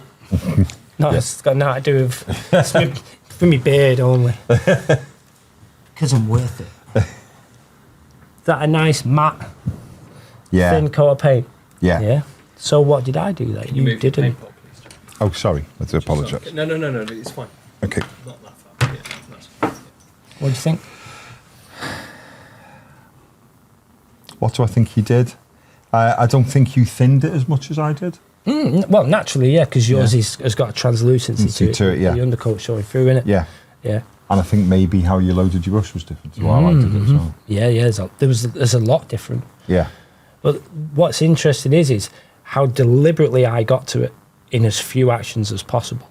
Yeah. So what you see a lot of painters do is they're kind of like, it's the analogy of throwing shit at a wall and see what sticks. Yeah. And setting consistency for me is a very deliberate process. You know, instead of, we're just going to do this and, oh, that looks right. And you see a lot of painters doing things like this and they're kind of watching. And really, I've not necessarily had this confirmed, but generally what you find is that these painters are waiting for the right situation to happen. Then they'll take it and then they'll go. But why wait? Mm-hmm. Why does it have to be something that happens when it's ready? Now, is that true? Is that not? I don't know. When I quiz people who sit with me, generally I find it's true. Is that true for everyone? I don't know. Yeah, but 9 times out of 10, that's how it works. Now, there's different ways of painting. I mean, we're using a wet palette here. We might have a big blob on the palette. We might do it in a different way. We might take paint just like that, and then we might manage it on the model into it being how we want it to be. So, like, there's a nice blend. Yeah. You see what I mean? I mean, it might not dry like that because you see it's all getting waterproof. That's where my hand leans most of the time, so it's all a bit oily. But you see, there's a nice blend done that. Right, but interestingly, that's also how I set my consistency. But anyway, this is a different way of painting. Any questions on what I've just waffled on about? No, it's all... Does it all make sense? Yes. Let me show you again. I'm going to show you here, actually. That's all right. Right, so paint on my brush, far too much as well. There we go. So watch. Circular, and there's a squeeze. This paint here is now thinned, yeah? Mm-hmm. So this is too thin because it's no longer opaque. This is too thick because it's thick.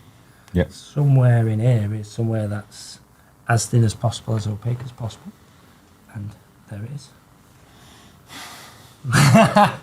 And that is by design. Yeah.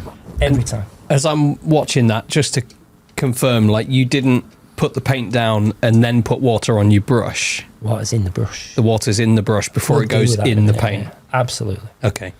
Yeah. I do that. I take a dollop of paint because I don't know what it is. Like, I've stopped using a wet palette. Like I like wet palettes. I see the value, but I just maybe I'm a lazy painter now, and I can't be arsed to go set up a wet palette and do that. I just tend to use a dry palette because I've got that texture palette all the time, and I just thin it, or a normal old palette like a well palette.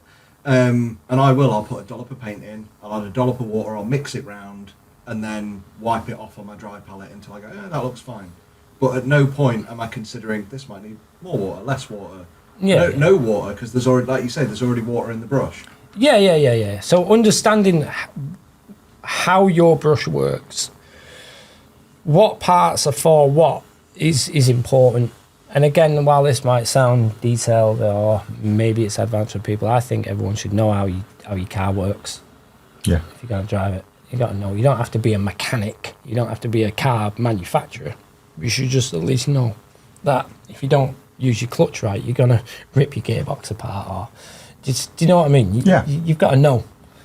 So brush is the same. Like, I almost never use brush soap. I've got brushes here that are years old. Well, I don't have special brushes. So what is it I'm doing or not doing that enables them to be how they be, So check this out as well. Notice I picked the brush up automatically, yes. By the way. I just want to address something here. It's automatic in me to be managing this paint here right now. That paint only dries there because it's made to dry and because I leave it alone to dry. Yeah. It's my fault whether that stays workable or not, because that paint has to do its job, which is be a colour and dry. And this is one of the reasons why you're not the biggest fan of the. So I said last time, it's not that I'm not a fan. Yeah. I don't need that. Yeah. So why would I promote it? I won't deter anyone from using it, but what I will do is I'll draw your attention to this as a useful tool. For example, that there. Yeah. You can gain an estimate of how that's going to behave on that model as accurately there than you will there. Yeah. Right, because this palette is made of plastic and it's undercoated with that, so it's essentially a simulation for the model. Yeah. I can make all my predictions on how this paint is going to behave to the minutiae, or however you say the word, to the minutest details on what I want on that model. Yeah, this was something. I'm well prepped. This is something Byron though he says as well when he paints off a dry palette is what you've done on here should never be a surprise. You shouldn't be surprised when you go to that if you come from here. Yeah, because you've seen it all in advance. So with that, let's go back to the old clean, amazing board. Thank you guys, by the way. Clean. Right, so let's just recap on what we've done, because what you said there is important, and it's nice to know. So, long ago, maybe 2012, Aaron was on one of these courses, Yeah, it was. It's good fun. That was the first time I met him. And I think he dropped these off for me, Element Games brushes, which are my swear-by workhorse brush. I use these pretty much exclusively. And I'm not sponsored. I don't get them for free or anything like that. I pay for them. Yeah, Element Games character and regiment brush, pretty much all I use. Anyway. Right. Skill number 1. Awareness and choice. And that's why I question you a lot. That's why I quiz you a lot. That's why I draw your attention to as much information as possible. Next thing is, where does awareness and choice happen? On the palette, regardless of which one. So you could break that down with as what happens on the palette happens on the model. Yeah? Yeah. What happens on the palette generally is where you set your consistency. There are 3 ballparks of consistency. Not strict things, because it's a big, pretty rainbow of all consistencies that are all practical. Yep. Yeah? 3 ballparks of consistency. 1, 2, 3. I've got you to have this definition, which we called medium early on, which is the best name I can find for it, but it's not a very tight description. But I've racked my brains to find a better description. But we do have a definition for what that is, which is, I hope you remember, is as thin as possible. As thin, yeah. And as Pos. Yeah. And And as opaque, thank you. I can never remember that word. And as opaque as possible. Yeah, man. Opaque as possible.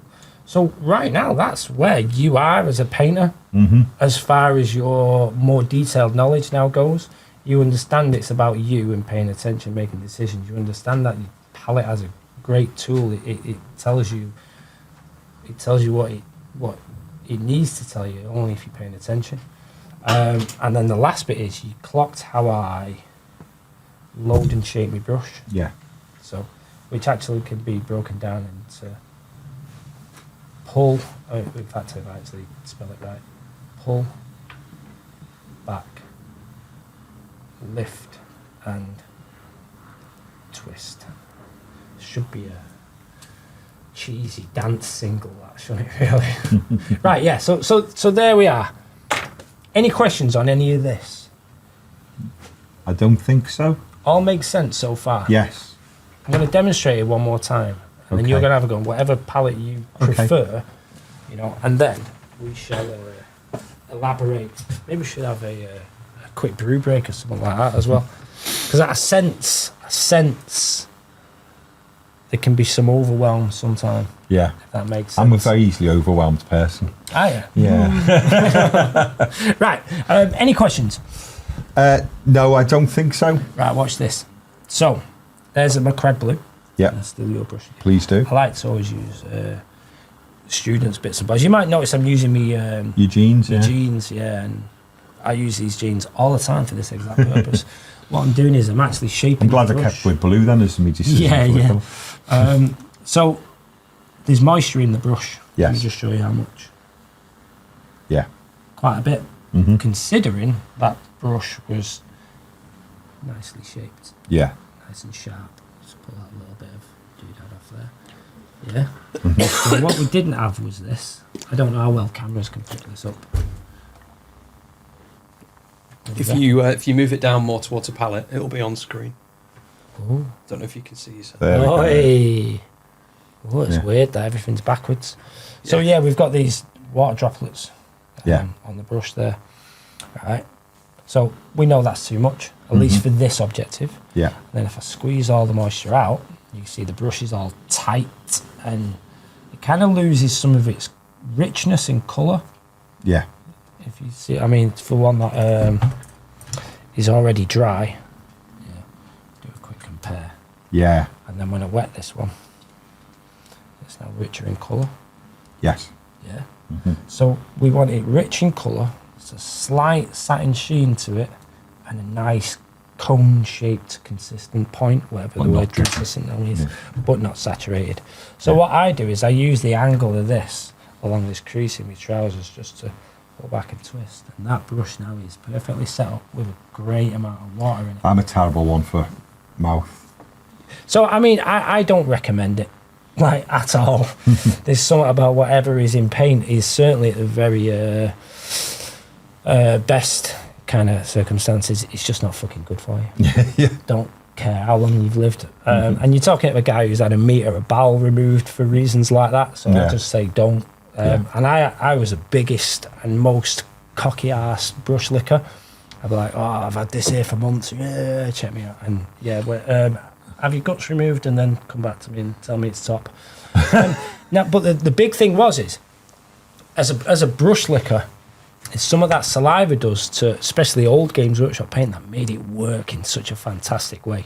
And water's a really tricky medium to work with. It's you've got to be on the ball using water. It took me a long time to redevelop myself to not be a brush licker, but also to accustom that to new Games Workshop. They're still new to me, these, by the way, only like 20 years old. But the new Games Workshop paints, they kind of don't behave.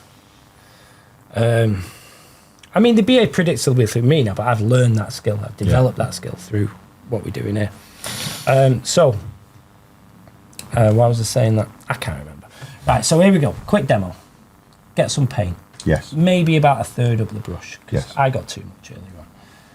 I'm going to roll that onto the palette, and then I'm going to use this Are we on camera there? Can you see? Yeah. I'm going to use this elliptical action like this. Yeah? Yeah. All right. Each time I do this one towards me, I'm going to squeeze down, which does what? Releases water. Releases water. Yeah, correct.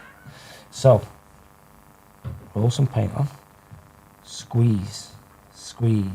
What's happening to the paint each time I squeeze? It's thinning the paint down. Yeah, and you can see I'm lifting the brush here so I don't drag the brush's nails up. Do you know what I mean? I've never used the brush as a tool in that way whatsoever. So you think about it, you know, there's little scales on these hairs that all point up and out like your fingernails. Which way do you want to drag your fingernails up a textured surface? Yeah. Do you see what I mean? So whenever I use my brush, I try and use it always in this way that suits these scales. All right. If you're levering your brush a lot, you'll probably find you're one of these types of painters. Look familiar? Mm-hmm. Yeah. Weirdly, I get a nice blend that way. Take note of that. But I try not to do that like that, and I'll elaborate on that later on. You can do that, but you're going to lever your brushes a lot. So come back to this. Just loading my brush with some more water again. So I'm going to do this now, condensed and fast. Right, I'm ready to go. There's my coat of paint. Maybe it's a bit too thin. There we go. There you go.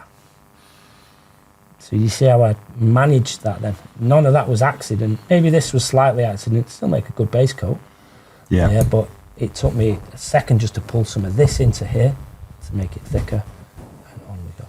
Even better again. That's a whole element that I would never have thought about in my brush work at all. So do you see value in the difference? Yeah, massively so, yeah. Yeah, that's what we want. And so like, see, there's no guesswork involved with this. It's all is deliberate.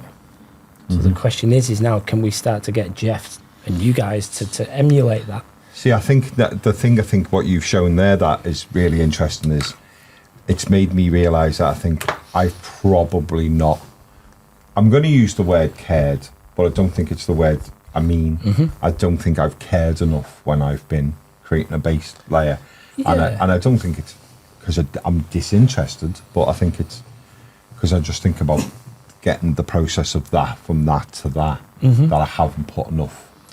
Yeah, well, we're not taught to, are we? Enough thought into how that works. Yeah, so let's have a talk about some of the value of, let's say, top end and inspirational painting.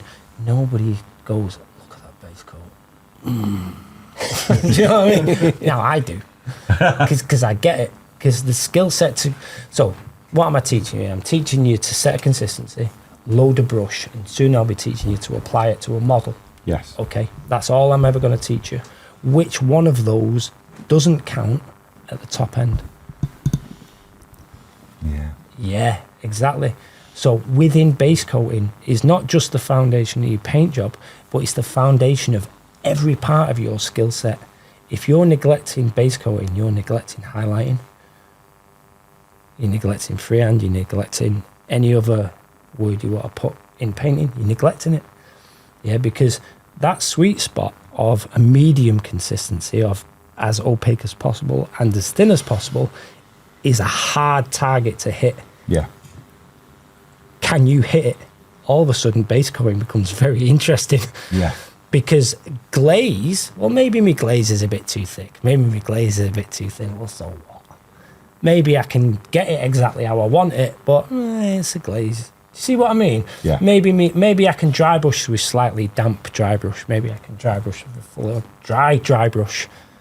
Well, but this sweet spot, bam, lasered in. You need to be paying attention. Well, what does that then do for you as you start to learn more advanced techniques, which are actually this technique just done in smaller or more deliberate ways as opposed to advanced? See what I mean? Do you see where I'm going with this? Yeah, This is painting. Yeah. Right here, right now. You know, if I take some of this, is this line a base coat, a shade, or a highlight? Is this line a base coat, a shade, or a highlight? Bear in mind, I've just used the same paint. Like, what would your answer be? Well, well, obviously the very thin line would be the highlight. You assume, what if it was just a chain, a little slip of leather around a Space Wolf's neck? Yeah, It's then not it would be a base coat, yeah. You see what I mean? Yeah. Which line is higher quality? They're both the same quality, it's just a difference in what they're doing. Just one is bigger and Yeah. one's smaller. One's wider, one's longer, one's shorter, one's thinner. Yeah. So your idea of even what a base coat of shade and highlight is still weird jargon. Yeah, it comes down to Yeah, what you're doing with it, isn't it? correct.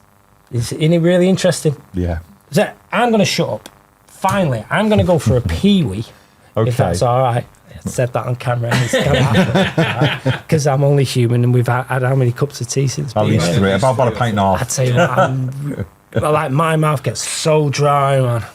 That's what I talk. Yeah, it is. I go on with Okay. myself. I love it, Geoff. I absolutely fascinated I know, by it. I can tell. So what I want to do is I want to leave you alone for a second to play with this idea. But don't paint the model yet. Okay. Let's see if you can get. I'm going to yoink yourself. Yes, I said you're going to paint, but you're obviously not. Let's see if you can mix that consistency. Load it on your brush in such a way where you can get. 1, 2, 3, 4, 5, 6, 7, 8. It's starting to run out now, isn't it? Mm-hmm. Let's give it a quick 8, 9. Yeah, let's say 8 brush strokes, nice and clean, nice and opaque. Okay. All of this length, this width, and this Okay. clean. Really, it should be about 15 brush strokes, but we're on camera, so I'm not going to repeat it. I'll take one for the team in that way, but that's still quite a few good brush strokes like that. Okay. Up for it? Think so. I'll be back. So we've been re-teed. Been re-teed We're re-teed. and weed. Yeah, And all that re-teed and business. weed. Oh, Well, it needed to happen. I did I did what you left me with, and I Yeah. failed. I don't think you failed. I think maybe you had a learning experience. Yeah, I had a learning experience that where How my did you find it? experience let me down. Go on, yeah. Go on. How many brush strokes did you get? I got I got 1, 2. I'm not sure. It's like I'm not showing you. I did glare, innit? Yeah. Hide me work. 1, 2, 3, 4, 5, That's 6, good. 7. I got 7, but 7 good they ones. weren't What as wide as yours. Yeah. And That's what they all tell me. do you know, as soon as I said that, I knew Oh, that I just was where got it. that gag was going. And She said. Could you oh, and yeah, the width is different, and I don't feel they are possibly a little bit less opaque. Yeah. How does the 7th look in comparison to the 1st? Ropey and patchy. Ropey and patchy. So do you reckon that 7th one then counts?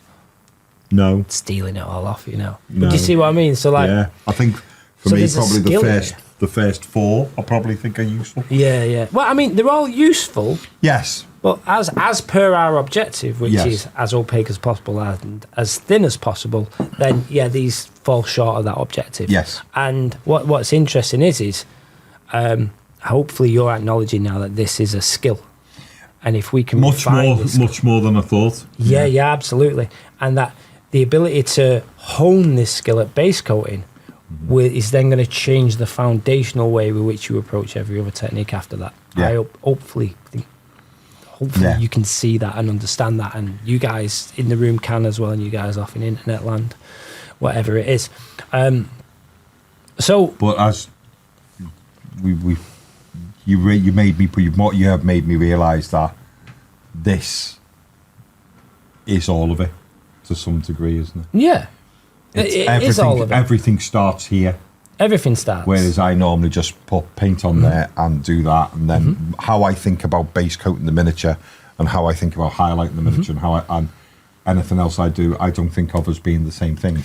Yeah. So let's have a look at this, right? So look at my mix and where I took my paint from, which is this area here. Yeah. And look how it compares to my brush strokes. Yeah, Look at your mix and look how it compares to your brush strokes. yeah. You see how these things tally. Yours is denser, longer, where mine has gone patchy earlier. Yeah, and brush strokes got patchy. Yeah. Yeah. Is this visible good on camera? Yeah, it's all right. Yeah, there's no glare. Cool. Because it's important that people see this, right? So look at this. You mentioned the word planned earlier on, Yes. and I've written down your realizations. What did you realize throughout this? Because I asked you what is you learned before camera started rolling again, Yeah. and we got into a conversation about whatever it was. Can you remember? Oh, we were talking about airbrushing, weren't we? All right, And about skills. That's my beliefs bit. I've got Yeah. that as a separate thing. Yeah, I think So- his realization that I sometimes grab paint and do things with it that, really speaking, if I just moved it to the palette or did a better job with it on the palette, I actually find that what I realise I'm doing by doing it half-arsed, I actually in the long run make more work for myself. I'm having to create corrections as opposed to just nailing the initial pool. What's the interesting thing is about these corrections is you'll be too thin, then you'll be too thick, then you'll be too thin, then you'll be too thick, then and then it's kind of always this weird, frustrating balancing act. And again, you're probably not alone. So really, how that translates to me is you're just lacking an observable, definite thing to create or use as a marker to say we are ready to go. I think what I realise is there's two interesting things going on here that my brain is already working with. Is that I find that I often don't work hard enough on this stage. Nobody does. Because I want to rush through it to get to the bit that I enjoy. And then, but I also am now realising that if I took more notice of planning all of this stage out, it would make the next bit much easier to get to work with. Well, it's almost like maybe the later stages will start to happen automatically once you have this to an unconscious competence scale. So right now you're consciously incompetent, right? We're going to bring you not just in painting, but we're going to work on your conscious competence a little more, and hopefully you'll be bouncing in between all of these areas. Yeah. You'll almost always be in conscious incompetence, conscious competence, and unconscious competence, and you'll bounce between those three ideas almost consciously competently. Does that make sense? So deliberately, you're going to move in and out of those things. So one is just enjoying painting because I just want to enjoy painting. One is actually there's something to work on here and I'm going to get better at it. That's unconscious, conscious and competence. And then you've got, actually now I'm very good at this because I'm being very deliberate about how I'm going about it. Yeah. I hope I said that they all came out babbled, but hopefully you get the idea. And we always want you there. We don't want you just guessing or just thinking painting is difficult or painting is this weird thing that only experts do, or this weird secret sauce called milk that we have to emulate or whatever it might be. Because it's not that. Milk, the consistency of milk is a useful consistency. It's not going to get you a great base coat in the least amount of layers, the least amount of actions to the highest possible result. Yeah. Do you see what I mean? Absolutely. And when you start to lay it out like that, that sounds very desirable to me. Yeah, absolutely. Base coating with the consistency of milk just sounds like a nightmare, especially over black. I mean, even over white, let's say you take a dark angel green, which even though it's a dark colour, real low opacity, you try doing that over white, nightmare. The only colour that goes over white well is yellow. Try doing orange over white, nightmare. But that's another conversation altogether. What else did we say? Geoff's realisations. Do I have any of this planned? It's interesting, right? Because all this is predictable to me and it's happened to me naturally. And as students have quizzed me on how I actually do that, I've kind of gone, well, I don't know. And am I a good teacher if my answer is I don't really know? Well, sometimes, because I don't want to give a wrong answer, but I need to find out in order to teach a student. So this lesson, this breaking it down like this, has come through teaching students, from having students quiz me back, which is why I encourage questions, because if I ever miss something or I have an oversight or whatever it is, I have a gap in my knowledge, I want to fill it in because I care about how this moves forward as an object, because I think the entire industry needs this information, which is why I'm just here doing this for you guys now. I'll do it for me because I enjoy it as well, but the industry needs this. Imagine you were trying to recruit, let's say you were trying to recruit heavy metal painters, but nobody knew how to paint that way anymore because all you were selling was a slap job idea. You're going to struggle if your business is growing astronomically, and where's all your painters? Oh, they've all gone off because they could learn different set of skills elsewhere at a higher standard using different brands and different this, that and the other. That's kind of scary, and it makes me wonder if that pool of people to recruit from is really there. Yeah. If it's dwindling. Well, it's an interesting idea, isn't it? Because people can learn, but in that learning elsewhere, you're probably also then promoting your own work on your own Instagram page. And, once you become a good painter, I think it's easy to be independent. A lot easier to be independent. I'm independent, for example. And anyway, so this is important skill. Absolutely. It counts at the top end of whatever it is you're trying to do. It counts at the bottom end. For example, there isn't a point where really you don't consciously set a consistency. Let's say you go, well, I'll just take it from the pot with dry brushing. Well, you consciously did that because you need it for dry brushing. Yeah. See what I mean? Like, whatever your response is you made that decision. So that counts no matter what. No matter your level, no matter your objective, you've got to set your consistency. You've probably got to do it on a palette or a proxy for a palette. So let's say, for example, the palette and the model are like the same object. Yeah. All right. So let's say I just take some paint straight off a wet palette. Let's say then I manage the consistency and brush shape and load on my tongue, and then I apply it to the model. Well, all these then are proxy palettes. Yeah. See what I mean? So even the idea of a palette is skewed, morphable. Right. Yeah. So learning all these. So when you watch, in fact, when you watch your favorite painter, pay attention. Are they the type of painter that will just, are they a type of painter that will just take out of a well yeah, on a palette, lick the brush, and then you'll notice if they're talking and they go quiet for a second, assuming the narration is real time while they're painting. If they're talk, take some paint, talk, silence. Paint, talk, chances are that state of affairs that I manage on my palette and demonstrate in a broken down way on my palette has happened on the tongue, and then more management is happening on the model. Does that make sense? Yeah. So if I want I might not base coat with this type of paint on my brush because you see it leaves stripes, but I might squeeze the well and manage it around on the model to create. There's a glare, I can't quite see anything. But you see what I mean? I might do more of a painterly style of painting on the model, which is actually done that way. So this is still yellow over black, but it's yellow with different opacities and different textures over black. This is straight base coat over black. So these two results are the same paint. Yeah. Just different methods, but either way, you need to set your consistency. You need to load your brush, shape your brush, and apply it to the model in deliberate ways towards your objective.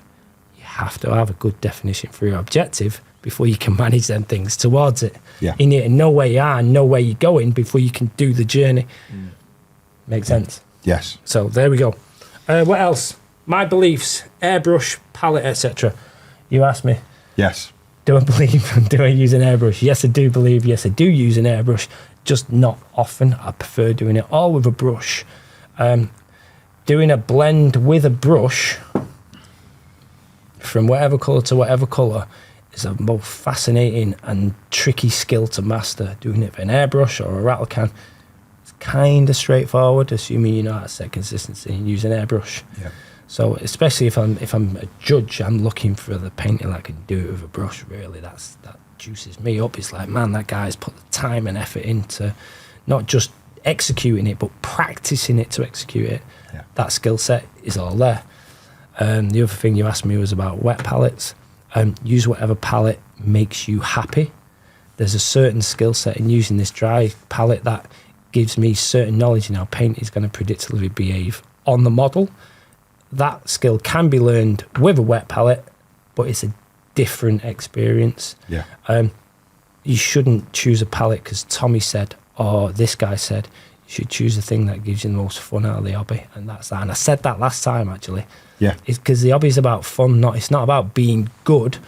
If trying to be good is not fun, then I'd say there's something up in your thought process about what it is a painter's doing or not doing. You need to look at that, make it fun. If it becomes fun, regardless of what equipment you're using, chances are you're going to want to do it again.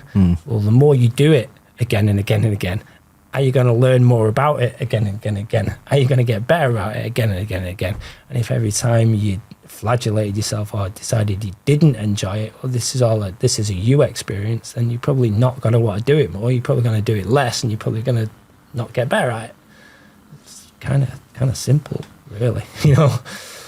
But I've always used a dry palette ever since I was a kid, always, and I don't need a wet palette, so I don't need to promote it. But use it if it makes you happy. That's where I stand. Cool. There's certain facts that a wet palette does that a dry palette doesn't, and certain facts that a dry palette does that a wet palette doesn't. Understand them facts and factor them into what it is you're trying to do. If you don't factor the things in the way that a wet palette dilutes and a dry palette doesn't, both have evaporation, but I'm 100% in control of how much water I get out of my brush into the paint. Yeah. I'm also 100% in control of that same process there as well. You know, for example, but I'm not in control of the rate of dilution there in the moment. Yeah. Maybe I can change how much water I put in. Maybe I can change the heating in the room. But if I need that consistency now, then it's not on, is it? But with a dry palette, I manage all that. Cool. I'm happy that it dries and this, that, and the other, and I just manage it. There you go. I'm responsible. Anyway, blah, blah, blah, blah, blah, blah, blah, blah, blah. Right. Should we have another go? Okay. Do you need me to demonstrate it again? No, I'm going to have a go, but I want you to tell me if I'm wrong. Okay. I mean, I won't tell you if you're wrong. Because you're already. Well, what I'm going to do is I'm going to talk it through as best as I understood it from what you said to me. Well, let's just draw your attention to some things before you do. Right? Okay. So, look at the shape of my little wells here. Yeah. Look at the shape of yours. Yeah. Yours is wider, whereas I've gone more. Yeah. So you've pulled that paint out over a larger distance. So paint that's pulled out like Bilbo Baggins over bread. If you get the analogy, yeah. Which is going to dry out quicker. Yeah. Yeah, that is. Yeah. So because you can see as well, because you can see the thick marks that have been left behind from where the well has been thickened, whereas mine's been thin from early on. So, yeah. So I'm going to give that a shake, and I'm going to pick up quite a bit more paint than I did last time. Nice. And I generally aim about a third to halfway up the brush. Okay. Yeah. So, and then I'm going to put that on. See, that's a lot of actions, that. Yeah. Check it out. Because what you did with those in fact, what did you do? Check this out. Yeah. Put mine next to yours. Whose is deeper? Yeah. Yeah. Whose is deeper? Mine. Who's got less paint? You. Whose is going to dry sooner? Yours. Sure. Bye. Okay. But I mean, the answer really is we don't know. Yeah. But there's now mine next to So yours. I've now wet my brush. I've taken the moisture off so it's not dripping. Yeah. And then Go on. Talk me through it first. What I'm going to do. I'm going to save you from something. I'm going to put my brush in. Yeah. And then as I make my stroke, as I make my curled stroke, I'm going to push the brush down. Okay. On which part are you going to push the brush down? On which part of what? The elliptic action. The elliptic coil. I would say probably when I come back round on myself, back to where it's... When the brush comes towards you. Yeah, that's what I mean, yeah. So there. So if I'm doing like a letter C, where I would finish the letter C would be where I would push that would be away from you. Yeah. Right, okay. So it's at the top. Yeah. So if the C was here like this, the pointy bit's away from me, it would be on the back of the C. Oh, on the back of the C. Okay, so I would then do that. Yeah. Yeah. Yeah, go on. So then that. Go on. So don't lift up completely. Okay. You notice, see everything's thinning out nicely Yeah. there? Right, let me just, can I take your hand one sec? You Yeah. keep hold of the brush. Okay. What's that song? Ghost. Unchained Melody. Feel this action there. Yeah. Yeah? Yeah. Give you a better idea now. Yes. Nice. So I'm doing it as too big a thing. as well. Without sounding weird, but did you feel how firm I had hold of you? I did. Looking you right in the eye now. It was the whispering in my ear I was struggling with, but okay. But you get an idea of the amount of control I have. Yeah. I wasn't holding you tightly, was I? Not as tightly as I hoped. But I was definitely in control. You see what I mean, though, don't you? Yeah. So, like, you're the boss of that. Yeah, because I was doing it too big. So, but you were. It was becoming a more forced action over a small Yeah. So let me show you the difference between what you're doing. You're going. Yeah. I'm going. Yeah, in much smaller circles. See, Yeah. I'm trying to lower your brush onto the model. It's not necessarily more pressure. This is lowering. That creates more pressure. Yeah. So when it comes to brush height, we can quantify brush height. Yeah. But how much can you quantify pressure on tiny sable hairs? You can, but I can watch the height of the brush. Yeah.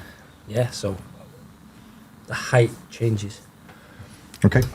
That makes Cool. sense. Can I just steal this off you? Let Please, me yeah. set this up. Let me see how I do it all in one spot. Yeah. Yeah. Just feel that. How does that feel? A lot better than what I managed. But I'm using the word feel, not just. Do you feel the difference? It feels like a trustable amount of paint.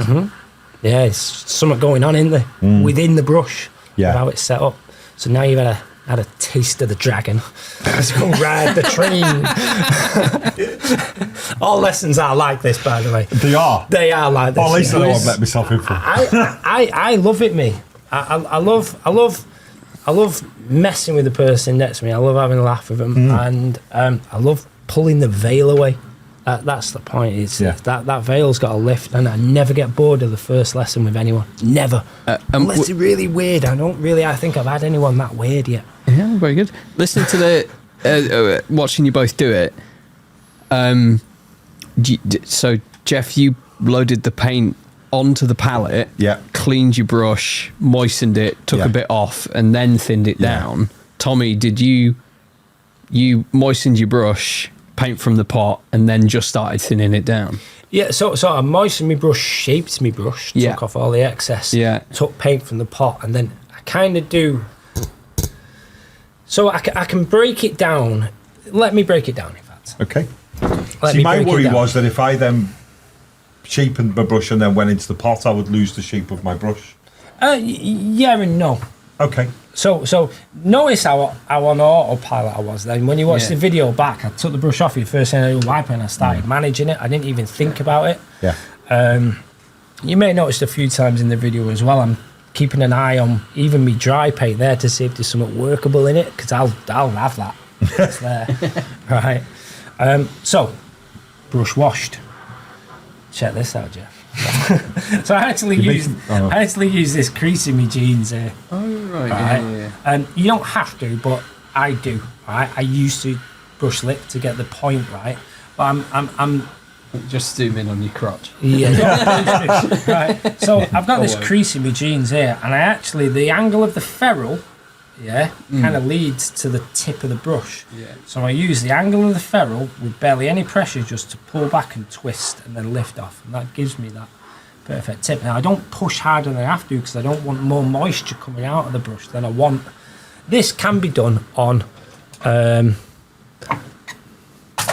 your own fantastic little imperial napkin. Come on now. Right. So like Damien Pedley, Specialist Games, not Specialist Games, Forge World Painter. Yeah. Yeah. He uses a rag on his thigh, so you don't have to use your jeans. You can use a tissue. I find tissue very absorbent, and it might suck off more than you might want. Said no man ever. All right.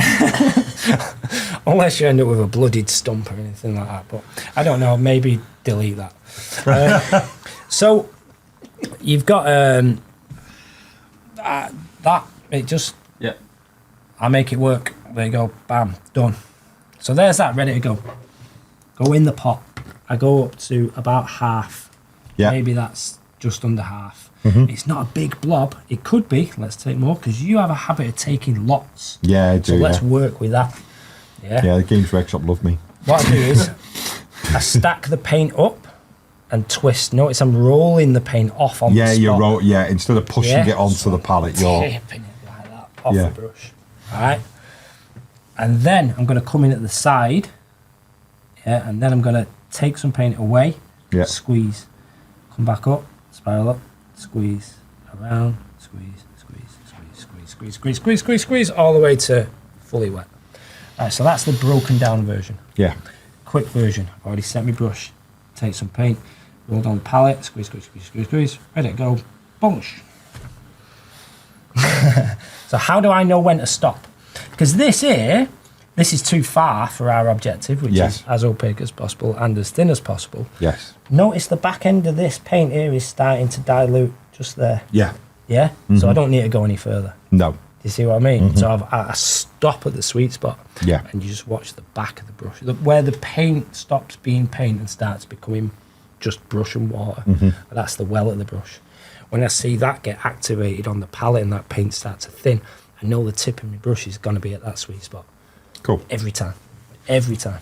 Makes sense? Yes. Have I moved too fast? No. Have I said anything that offends anyone? So if I did get a little Possibly, bit but not giddy. me. Right. So there we go. Okay. Right then, Governor. Let's hope so. Any questions? No, I'm good. I'm aware that me getting it to how you do it that quick and that well isn't something that's going to happen overnight. No, it takes... But I it is- understand. I understand what you do. Yeah, yeah. So just to clarify one thing, just because I break it down and teach it this way, it also doesn't make it the only way or, the way to do it. No. It's just a way to do it in order for you to easily recognise what it is I'm looking for to get the types of paints I need to do whatever jobs it is I need. Okay. There's lots of ways of doing it, but Yeah. this is easier to chunk out, essentially. So there you go. Right, yeah, go for it, mate. And let's get Okay. some paint on Right the model, then, shall we put and some then we'll paint- grill you on the next bit. Okay, right then. So I'm gonna use the bit that you've done, and shall I just start putting paint on the miniature Yeah, start from from scratch? Yeah, come on. Okay. If we're learning it, Okay, we're learning it. Aren't we? so If we're teaching I'll- it, we're teaching it. I'll do that. And I'm sorry, but I'm not going to use my trousers. It's all right. They're new. That's enough. They're new. Just the one pass is good. Yeah. Okay. You'll notice a difference when your brush is too dry. Okay. And then I'm going to take Just one in. boom, Boom, done. and then I'm gonna Squeeze down. Yeah, down. So there's not enough in your brush. You did 3 passes on that. 1 is enough. should we do that again then? So now you know why a painter might get dry and scratchy results. So if you're a painter that does a couple of brush strokes and it all ends up sticky and scratchy and lumpy, here's one reason why. There we go. You see it thinning out. Yeah. Squeeze more, down more. There you go. Keep moving. There you go. So now go up here somewhere. Take paint from up there. Yep. And just watch. Just lift your brush up. See, look at your ferrule there. Just lift it up to your eye. Look at underneath your brush there. Yeah, I can see, there's that a drop of water. Watch out for that guy because he will run into the Yep. he'll run into the he'll paint. ruin your state of affairs. Okay. Right then. So the sweet spot for me seems to be about here. Yeah. So So over time, we want you to condense that yeah. into a shorter amount of length. So more of that paint is stacked up, so Yeah. it spends less time drying. And now taken that consistency into effect, and then I've now picked up paint on the miniature. Would you tap some of that off before you would go into the miniature? No, or no. go with what you've got? So you see, I have this Yeah. at the end of all my brush strokes. Pull back, lift and twist. Yeah. All quick. It's there. There it is. Yeah. Yeah. Pretty good call Okay. paint that. But I always pull back, lift and twist, and that gives the brush point. Okay. Yeah, Cool. go for it. So Do you reckon I might have tried out a little bit in the time we spent talking? maybe. Yeah. So, well, I mean, I'm sensitive to that type of stuff. Yeah. You know, which is why I'm happy with a dry palette. Yeah. Because I've become sensitive to what's you happening. would, You just grab that. Boom. oh yeah, thank Saved you. Same again. And then so you would twist and lift. Look at that. Good point on your brush. That. I'd probably have more paint on your brush than that. Oh, so don't load the brush with a stroke. Ah, okay. Load the brush with a twist. Yeah, because you'll only load one side of the brush, Yeah. won't you? True. Yeah. So do we think we've got enough on my brush now? Let's find out. Okie dokie. So I'm going to go. Do the shoulder pad first. Do a shoulder pad. Okay. Yeah, because it's a very big, obvious area, isn't it? Yeah.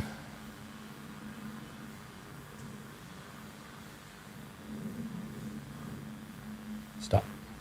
So, how many brush strokes do you think you did? About 7. 15. Did I? Yeah, it's Really? well over 12. Yeah. Oh, wow. I think it was 15. Yeah.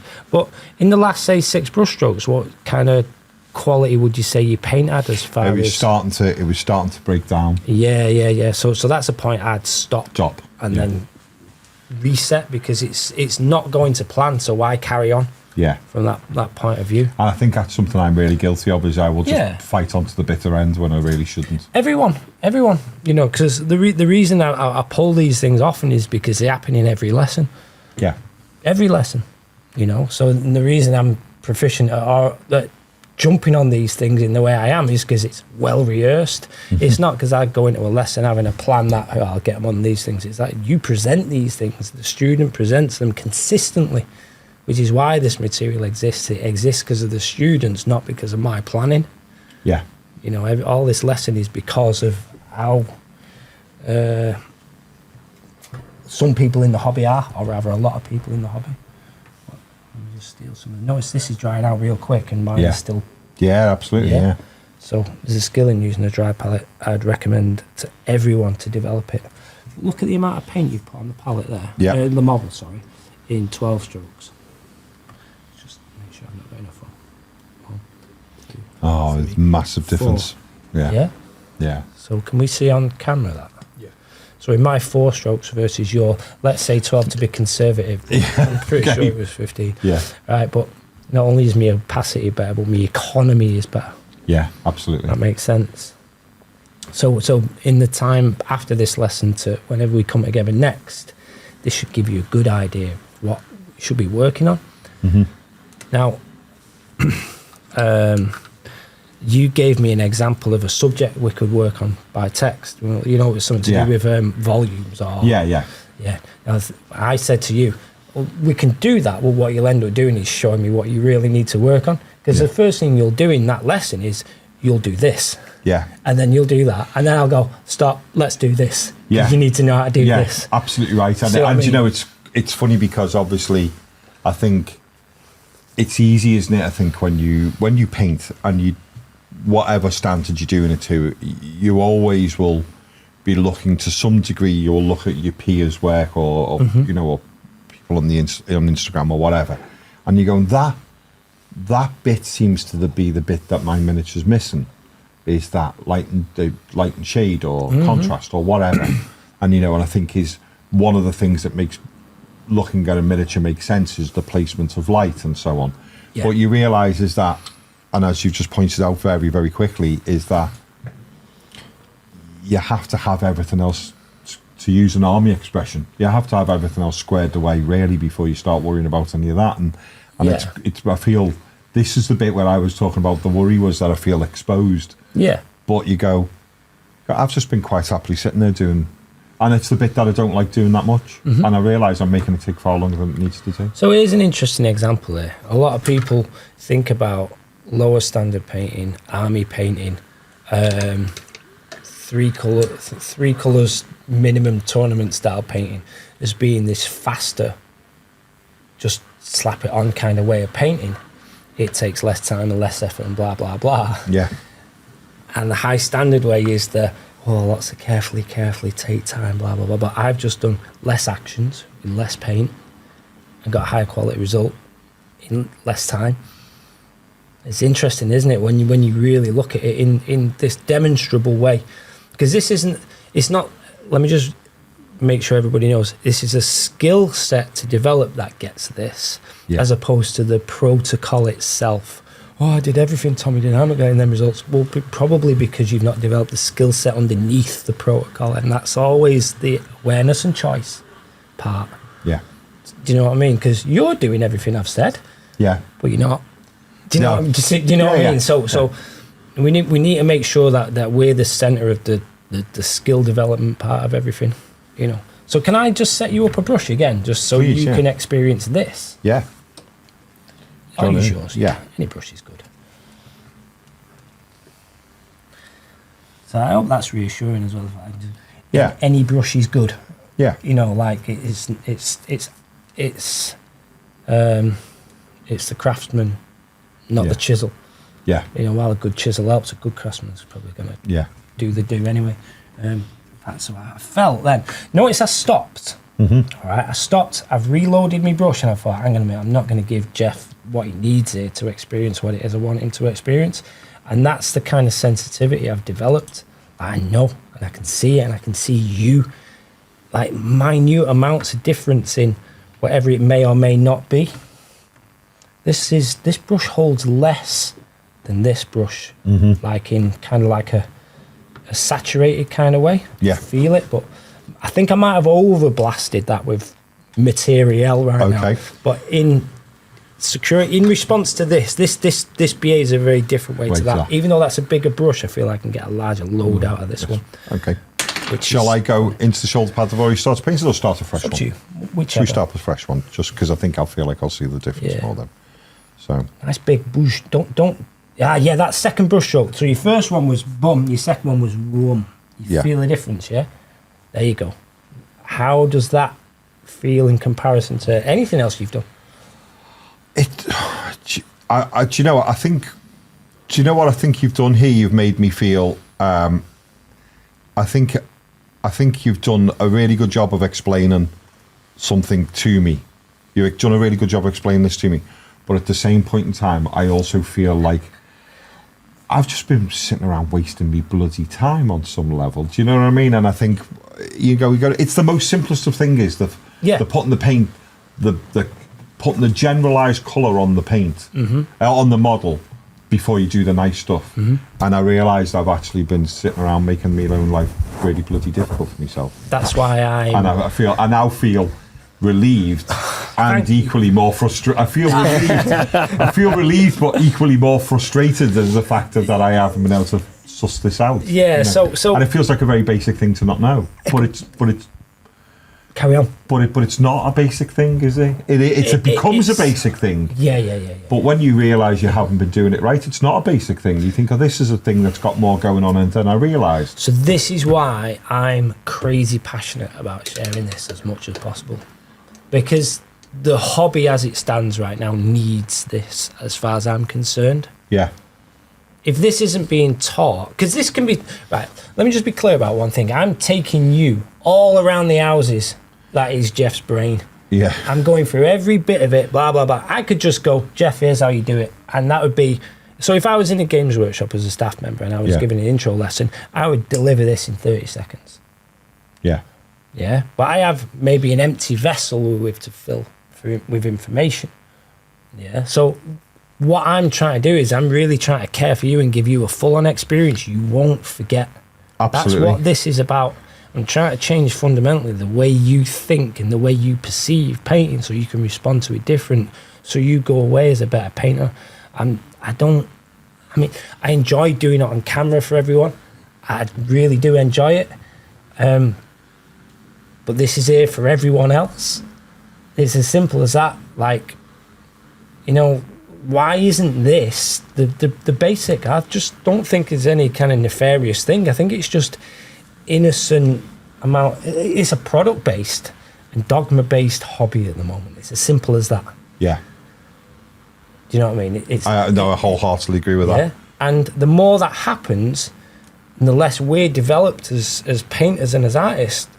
Only the people who are kind of naturally brought up to be cognitive and aware type people will then start to progress, because it's not about how much time you've done it. It's people who've been doing it longer than me yet are still not that great a painter, and then the people who do it for a year go and win a golden demon. That's a fact. That's where I so think what's that's the where I difference? feel like I'm at, is the fact that I feel like that my increments of improvement for the amount of time I do it seem to be a lot lower than I think they should be. Yeah. Not that I'm thinking that, because I'm 53 and I've been painting since before I was 30, and then I've had a break. You 53? Yeah. Get out of town. You can come back. Well, I don't know. But I do think to myself, I give a really good example. You ready? Him. Look at you. He's a really good example because I was painting toy soldiers when he was still at school, and then I got back into the hobby, and Pat hadn't painted a lot when we started this channel. Yeah. But the improvement in Pat has been enormous compared to the improvement in myself. Yeah. In my return to the hobby. Yeah. It's just been, and I look at Pat in awe of the fact that his jump forward has been so good. And I think to some degree one of the reasons is because Pat's prepared to challenge himself a bit. And Great example. And I sit in my own little bubble. Great example. Of doing it the way I think it's done. Yeah. And then get frustrated that I'm thinking, why aren't I better than this? Yeah. So I work on a channel dedicated to painting and I'm not leaping forward enough as I feel like I should.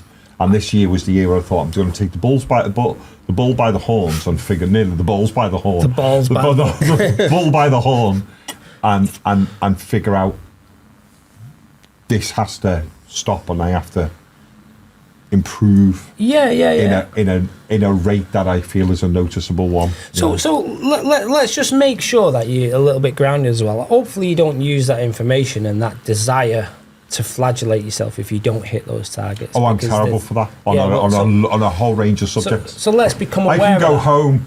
I'll give you an example of who I am in that respect. Is I can knock out a whole day's worth of haircuts and be pleased with all of them, but then suddenly about 7 o'clock at night I'll go, I just think that other one could have been that guy who came in could have been a bit shorter in the back, and that could have done. So I'm terrible for self-review. But I never self-review where I go, do you know what, they were all brilliant today. I only self-review negatively. And well, that's interesting, because as long as we know we're being factual about it versus opinion based about it, because I mean, hopefully the fact is you went like that to the guy, is that good? And he went, he did. Who's but I feel like I think there's an imposter syndrome that everyone says that looks really great, even though they go home and go, look at the state of what he did to me. So I have lessons like that where I go through this. I mean, for example, let's take this as a lesson. I might go away from today thinking, oh, the world of the internet just thinks that all I've done today is taught Geoff how to base coat. I've not taught you how to base coat. No, there's a lot more to it. That plays on my mind with every lesson, even though it excites me, because I do worry that some people don't maybe see the value in what it is I'm teaching. Because this, again, I'll say again and again and again, this skill set is the skill set for creating glazes. It's the skill set for creating a great brush control for freehand. It's the skill set for creating blends. It's the skill set for all of painting, whether it's that palette or this palette. It's the skill set for airbrushing. So, for example, I've said what I'm teaching you is the ability to set your consistency, load and shape your brush, and apply it to the model all in deliberate ways per your objective. Well, surely that's what you do with an airbrush. You set the consistency, you set the shape, load of your brush, you apply it to the model in deliberate ways. This way is different to this way is different to this way. See what I mean? It all applies. It's a universal idea, and you would do it with hair. For example, there's some hair you'll set the consistency of. You'll cut hair dry, you'll cut hair wet, you'll cut hair with these scissors for these things, this clipper for these things. You already have this skill set. It's just over in the barbershop. Yeah. So how can you pull that attitude in, mix it all over this guy and apply it to this? It's going to be the same thing. It genuinely is, because I've tried and tested this across multiple disciplines and it works. Because this what I'm really trying to teach you in the awareness and choice thing, this is a personal skill. It's not a painting skill. We change the personal skill, we'll change the painting skill. That's that. Which is why you get the grilling. That's why you're getting the in and out of it. It's because we're really caring for Geoff. Yeah. And how do we apply it? So let's take that in terms of flagellation of ourselves. Like, well, that's an emotional consistency, which we work on the palette of our mind. So now you have a new skill to learn. And how do we improve Geoff regardless of how he thinks he's doing in his hobby and his targets? And we can change and soften to ourselves, dilute that hard consistency of it's got to be like this. And we can soften ourselves down and say, actually, I can enjoy this because I'm allowed. It's only a hobby. And off we pop. You are a good painter. Just don't know how to bring it out yet. Yeah. And I'll elaborate on that. You now making a choice. So a lot of people think skill is this gradual process. But a choice is I made the choice. Yeah. That's an interesting one, isn't it? Well, how Yeah. many times can you make a choice, and how many times can you stack them all at the same time? Let's say a choice is a thumb's worth. Well, let's say I stack 10 of them. 10 choices, all in one go. Ba-bunch. Yeah. You're now this good. Yeah. Does that make sense? So Yeah. let how we become more aware and more of the choices we make that almost always happen in setting consistency, loading and shaping your brush and applying it to the model, then leaving it to dry. Well, that's a painted model in them 3 steps. Yeah. Maybe choosing your equipment and things like that is another thing, but that's another conversation. I assume everyone's got what they need if they're not already a beginner. But making great choices in all those surely is going to improve a lot of your painting, because a choice takes right now to make. Well, I think one of the main things I think of what I think is a really pivotal thing now is that one of the things I've taken from this is that by not sticking a brush in my mouth forces me into a skill that I'm not lovely. doing. Yeah. I mean, So if I now go, it's skill's still there. But if I now go, don't do that, roll to a point in the paint Yeah. and drag away, Yeah. I've created a better building block for how I paint. You're going to create a visual building block. Yeah. This is a sensitive and Yeah. maybe exposure based. You do it a lot. You get really good at it and really used to Yeah, it. and there's lots even of great still, painters. I go to do that. Lots of painters who Yeah. who are great painters who are brush licking A painters. lot of great Yeah, painters. but I'm thinking to myself, what you are saying is that being able to see it visually, I think for me, Yeah. is probably more important than just thinking, is that enough? And then, because the problem being, as you said, I don't know whether that's right in my mouth till I'm there. Yeah. Whereas I can be more attuned to whether I'm right there and know what's going to go on in there is probably going to be closer to what I want. If you find out it's not right on the model, which is still going to happen, because we're all human and this is weird pigments floating in liquids with weird hairy things, and there's going to be flux in how we deal with this. But if you're finding out on your model consistently that it's wrong, then it's too late to find out that it's wrong. You've got a perfectly great surface in front of you to find out whether it's ready to go. Yeah. And when I do my mixing of a palette, all that happens in one quick whoop, and I'm ready. I know I'm ready. That's that, essentially. Can you learn and develop that skill over time? And it's funny because you think if anybody watching this has gone, oh well, there's a lot has happened and all we've got is a painted shoulder pad. I can assure you that what has gone on in my brain is a lot different than what the result is. Yeah, well, we'll sum it all up at the end, because there's a reason I bought these 2 Space Marines again that I brought last time. Yeah. Is because these are the example of what we're hopefully going to deal with in a minute. So if I leave you to hopefully remember what this felt like versus this what my brush setup looked like versus your brush setup, what the action feels like from my hand. Yeah. Notice it's down. Yeah. Notice I'm trying pushing more and more and more. Yeah. But that is also now, because I'm exaggerating, let me just go as if it's in a little area like this. It's pull that lift and twist. Yeah. Obviously I can't roll the brush, but No, I'm just obviously. going to stroke your thumb in a weird way. But do you see what I mean? Yeah. So now you've got a bit more of a visceral experience and a visual experience and a cognitive experience with which to deal with the problem at hand. Yeah. So let's just see how you get on. But I'm going to change one thing. Yeah. Now do the back of the leg. Okay. Do your brush strokes nice and wide. Down. Again, another thing I'm terrible for is feeling like I wrestle a point all the time, and there is no reason not to splay the brushes there. I mean, I splay the brushes deliberately. Yeah. It's sprayed to a deliberate width or not. It's deliberate. Yeah. It's not just splay the brushes. It's because if you splay it in the wrong way, that moisture at the back gets released. Yeah. I'll deal with that in a minute. I know there's a lot of talking going on, but I mean, I like the talk a lot. Just once. Just once. Bump. Yeah. Well, we'll check it out. How much have you got and how much have I got? You've got more than I have. Yeah, I just went in once. There we go. So there's a weird thing about painters. I think we learn it from cartoons. When you see a guy with a beret and a schmock and he's painty. While painting can happen this way, it kind of gets locked in us that that's how paint works. Squeeze a bit more. Stay on the spot. Go on. Go, go, go, go. There we go. Now pull back, lift and twist. Done. Right, so do just a quick one.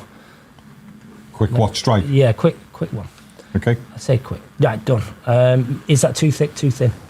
I think that looks about right myself. I would say too thin. Can you see it puddling anywhere? I'm just trying to get this water droplet off the end. Oh, yeah. Can you see it puddling anywhere? Thin bits, thick bits? Yeah, there's a couple of Yeah, so let's go back up a little bit. Okay. In there. And stay on the spot. Twist. Sorry, do the cyclic action. Right, now have another go next to it. Yeah, go with that. Okay. How does that look and feel? Good. Like mine or like yours? Like for the shoulder pads. This is more like yours. Nice. And I'm now splaying the brush. Do you remember when you splay that brush more, you're going to unlock the well of the brush and more water will come through. So the more you do that brush stroke, the thinner that paint will get. And if you've not got enough in the well, then the scratchier that paint will get. So all those that get either of those results, now you know what it is you're adjusting in the welly brush. How do you feel about that? I'd be still working away on just that first edge of that leg. Let's give it a blast of a hairdryer. Oh mate, look at that. Right, so there's some areas on this that are maybe too thin, and then they're thinner where you did later brush strokes because you were applying more pressure, so the water came out. Yeah. Now it becomes a predictable game. Yeah. So let's say you do all that again, but start from the right and go left. Yeah. Because now we do need a second coat. Yeah. Maybe we could have got it all on in one, but that's a tricky bullseye to hit, even with this paint. Yeah. So yeah, let's go again. Second coat. Okay. And then we'll move on to some base coating, shading, highlighting, blah blah blah. I say base coating, shading and highlighting. Oops, slipped off myself then. How do you feel, Pat? Now you've witnessed all this. It's really, really interesting watching. Absolutely. My question is, I guess, with the that system of shaping and loading, how it varies with the different stages of painting. I guess it's exactly the same, but then when you're doing these elliptical shapes to get the right consistency, how that varies when, say, you're wanting to shade something or what have you. Which I guess we're moving on to. Yeah. I get I'm eager to see where it goes. What do you think? Sorry, maybe check this out. Maybe so watch too the thick. texture. Look at the texture in your brush and in the paint on the palette. What's happening to it? Describe it. It's patchy. It's not. Does it look sticky? Or does it look cloudy? I don't know. Sticky, I think, possibly. I won't be finding myself saying. Yeah? Sticky? Yeah. Yeah, so what does that tell us that needs There's to not enough. There's not enough fluid in it. Yeah. Is it in the I brush? saw you do three dabs on the paper towel. Yeah. Yeah. Grass. Yeah, I'm throwing you under that bus, baby. So here's an interesting... But only for my own good. Yeah. I'm throwing you under the bus of self-improvement. Yeah. So what's nice is you actually washed your brush in a gentler way this time. Yeah, I'm learning me. The fact that you pulled on that, Pat, is an interesting thing. It's like that's the skill of awareness and choice. You clocked something you weren't aware of. Now what do you think? What's happening here? It's breaking up. What do you mean breaking up? Well, it's getting thick. I've put a hole in it. So So is it see-through? Is it opaque? Is it? It's not as opaque as I would like it to be. Is it cloudy? Yeah. You see how I break everything down in very short descriptions. And I also feel as well. Again. And what I've also done is I haven't done a great job because the roll, it's not consistent. Yeah. Does your brush look too dry? Because dry generally means the bristles look tight. Yeah. And they're losing the luster of colour. Mm-hmm. Can you see all that happening there? Yeah. So this is it. Now you've prepared your brush to take the paint to set the consistency. Yeah. Can I go again? Please do. There we go. Bop, bop, bop, bop, bop. Have a go with that. Okay. Right, just in about a third. Okay. Go on. In about a third. Come out at an angle slightly like that. Not so fast, but that's perfect. Yeah. Yeah. And now roll it on the palette. Okay. Stack it up. So one action if you can. And Oh, now, okay. that's all right, it's on now, so it's all good. Yeah. Yeah. And now, oops. Oh. Follow me. So, there you go. There's yours. Go Mhm. and mimic me. Look at the angle. Yeah. So there we go. No. I think I'm ready, you know. Pull that lift and twist. There's my brush stroke. Hard to see when the camera, the light is glaring. I think you've got too much on your brush there. Yeah, I Can you think see I that? have, yeah.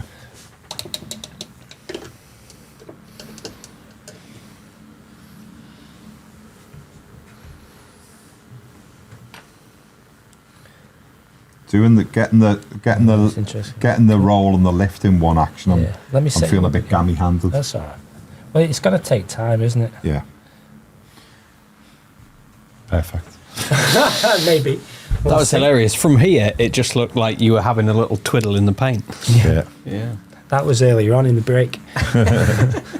Luckily, I did it in the toilet. How does that feel? Yeah, really nice. And by pushing down, I'm getting the, I'm really getting the coverage that I desire, really. So, do you want to just spend a little bit of time becoming accustomed to that? Or, I don't know, that'll be good for a video. Well, I was going to say, as much as I think I probably do, but I think it would be nice if we could show our audience a little bit something else Yeah, before let's go. we call it a day. I think it'd be nice if they could see something else going on. All right, check this out.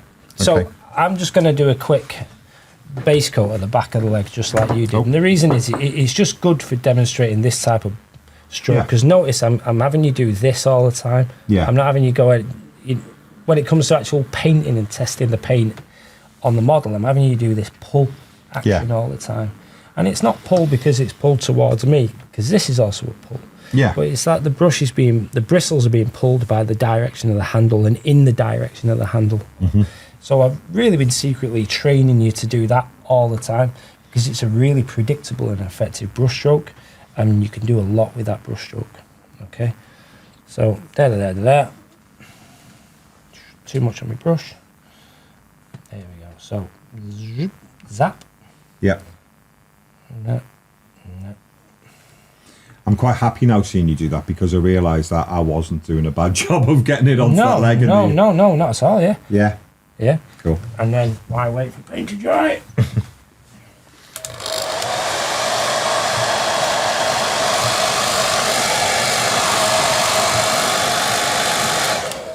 Maybe I'll go on in a second coat. Maybe it might take a third. Maybe it might take a fourth, depending on what colour or brand you're using. But there you go. Yeah. Yeah. Let's give that a blast. You know, a lot of people talk about the finish of a model. Yeah. How do you get it so matte? How do you get it so flat? How do you get it so smooth? Let's look at a pattern on here. Let's talk pro level things. Which part is shiny? Which part is matte? The bit where there is a larger consistency of paint is Thicker paint. Thicker paint. Sorry, thicker paint is shiny, and where it's gone thin is where it's going matte. None of these models varnished. So, the foundation skill for creating a professional finish on your model is in base coating. Yeah? Yeah. Yeah? It's there. There's your matte paint. There's your matte paint. Now it's starting to tell you that actually it's the way we can play with consistency. Now you can use a varnish, and so there's lots of top-end painters that do use a varnish, but we don't have to. David Soper doesn't use a varnish. Yeah. You know, I don't use a varnish. I mean, maybe there's a time I did, but I just now know I don't have to. You know, so you look at this guy, for example. His finish is all Games Workshop paint. Yeah. It's all this Games Workshop paint. In fact, it's probably the blue on this guy's painted using that colour, you know, and most probably highlighted up using these two colours. Yeah. Because they're like my go-tos for almost everything. So you understand now the value of this lesson. I'm not teaching you how to base coat. I'm teaching you how to prepare yourself to win in every facet. Yeah. You want speed and economy? I've just give you speed and economy. That was speed and economy. Yeah. It's also up to quality. Yeah. Yeah. Assuming you get this skill set right. Well, when this skill set's right, I've also upped your finish of a model. So does this apply to shading and highlighting? Yes, it does. So watch me create a shade. Oh, look at that happening on black there. Oof. Is it? Oh, juicy. Which we're not going to be able to see black on black. So let's use this badger. Yeah. Just for the sake of the audience at home. Right, watch this. Oh, too much water. Oh, shock horror. Notice I washed my brush before Yeah. going on my jeans. Oh, it's Yeah. so sticky and hanging that. But the thing is, that's my Aberdeen black, and I love it. Or is it your one? No, it's yours. Is it? Right, okay. Hey, find the keepers. Yeah, I think I only pulled out. There we go. Right, okay, so there's me black. Let's put a bit of blue into it. Now it's a dark blue. Yay, Yeah. cool. Let's take a bit of this water that I had there. There we go. Can you see how this paint has a softness to it? Yeah. Yeah, so we're generally looking for that softness as opposed to the stickiness. Mm-hmm. Yeah. As opposed to this cloudiness. Yeah. You see how this kind of goes whoosh, moves fast. Mm-hmm. Whereas the sticky one stays where you left it in sticky clumps. It doesn't really move anywhere. That's one of the visual cues I'm looking for. Right, so I've set this paint now to the same kind of consistency as my as the blue, for example. There it is. Yeah. Yeah. Mm-hmm. So it's base coat level, but I can use that to shade. Yeah. Yeah. Shade. Maybe that is a bit crude because I've got an overloaded brush, but so what? Shade, shade, and let's actually fix that and have a smaller brush size. Shade. So very basic kind of standard paint there, but other than where I've just put that paint and the colour I've used, nothing's changed. No. So I've just done a smaller line with the same type of consistency, and I've put it in a deeper area. So that now becomes shading. Yeah. So like shading is just this weird jargon we still use because it's not shadow, it's just darker paint in a different place. Yes. Generally a lesser place, generally a deeper area, but not always. All right. So in this stereotypical Games Workshop style, we shade valleys and highlight peaks. Once we've learned that as a basic anchor point, almost all of our types of painting can be learned pretty straightforward from there. I'm kind of just diving through the information now, by the way, because I know you've got a time limit. Yeah, that's cool, man. Normally I grill you a little bit more on this. Any questions on that? Like, you see how I you know, because that is a process I do myself. Yeah, of course. You know, I fill the gaps in them. You know, I've got to be honest. Sometimes it'll be through a different colour, through a paint on a brush, or you know, sometimes a panel line. I use a panel liner. Absolutely. Panel liner works well because I often use marines that have been painted in a metallic, so the panel line travels quite nicely. But I sometimes, depends on what I'm painting, we'll do it by hand as well. Yeah. Nice. So, notice this paint is a lot less opaque. Yes. Yeah. But, still the same idea applies. I find a sweet spot. Generally with this, I might go a little bit overloaded on my brush and more careful with it. But then I apply a highlight. Yeah. Okay. So, using this one idea of that I've taught you with base coating, grilled you for the last 2 hours or whatever it is, on your ability to set your consistency, load and shape your brush and apply it to the model in a deliberate way, I've got base coating, shading and highlighting. Okay, and you might say that it's like the basic standard for a model or the lowest standard for the model or blah, blah, blah. Last time I was here, I asked you about this model and I asked you if this is a low standard or a high standard model. Yeah. And I personally, because I think of it as being a high standard model, but for the amount of paint that you put on it, it wouldn't be considered to be a high standard of model. So the way I've just painted the back of this leg is exactly the way I've painted every part of this model. Yeah. You know, so I've just painted that in the minimal amount of movements, in the minimal amount of coats of paint, in the minimal amount of stages for shading with the most basic techniques, although the technique isn't basic.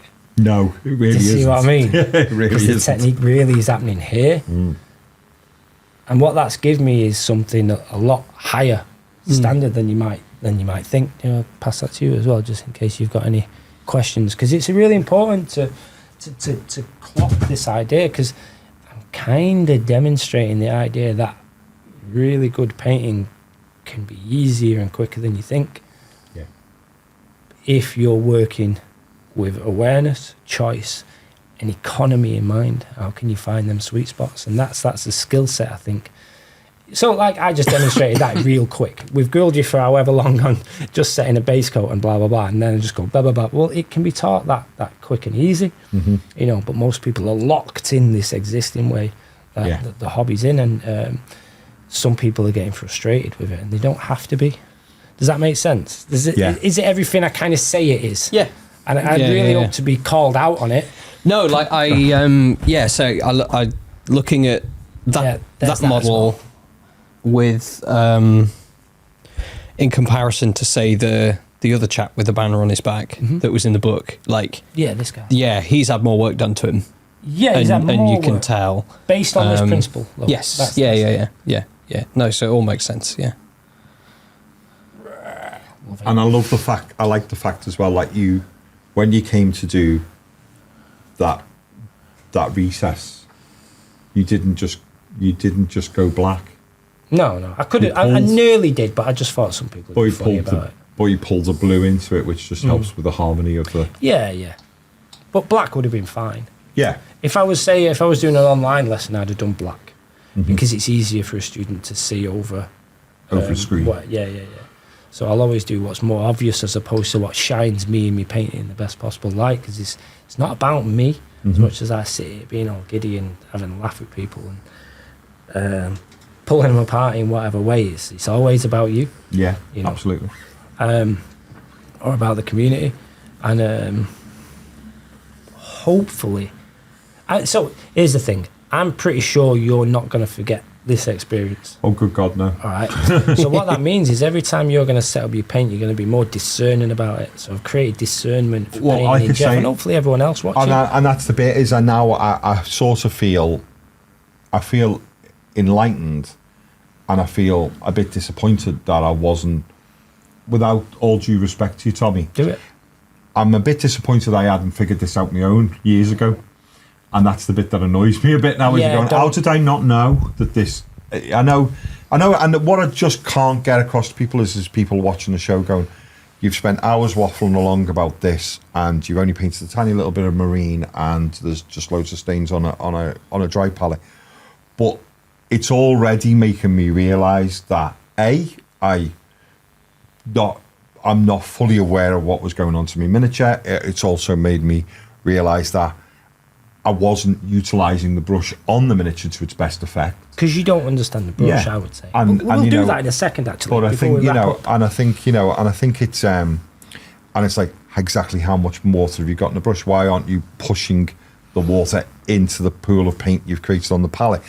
And like I say, there's probably plenty of people out here who are watching the show who are through their own learning as a sensible human being, I've probably figured this out on their own. But there's a lot of you people who are watching this who haven't, and you realise, like you said, it's the building blocks for everything that follows. Absolutely. You know, because you there earlier on, you were talking about just mixing some paint with water, and then created a blend just in the process of just talking. And I think once you control this, you control it all, don't you? Yeah.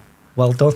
Genuinely well done. I'm giving you a proper teacher-student pat on the fucking head here. Right? Well, the point is, because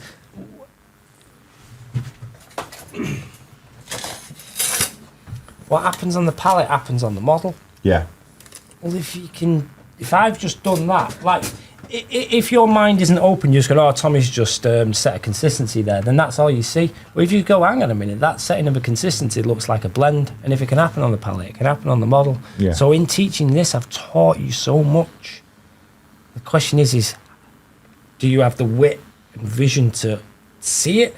Yeah. You know, so I've taught you to blend, I've taught you to mix paint, I've actually taught you a number of brush strokes that you don't really know yet, and kind of can't really go into it all here. Yeah. But again, I can break it all down into half an hour if you want, but it doesn't fundamentally. It becomes a list of things for you to remember. Yeah. Instead, now I don't think you'll forget a lot of this, and it's on video. Yeah. Do you see what I mean? So there's a very deliberate way how I teach, but my main focus is always change your mindset. And I think your mindset is changed. I think maybe yours is as well, and that's the point. And if I can change that, you'll go on a new journey with painting. You can't unlearn what it is I've taught you because it's so kind of fundamental to what is happening. Yeah. It doesn't go away. And you'll always remember it. So will you always remember it whenever you come to do these things? You'll consider it. You'll be more discerning. You'll be more deliberate. You'll think, well, how does it need to look for the end result? Oh, the end result is kind of like this. So it's a little bit see-through. Maybe I'll go a little bit further and mix my paint a little bit see-through.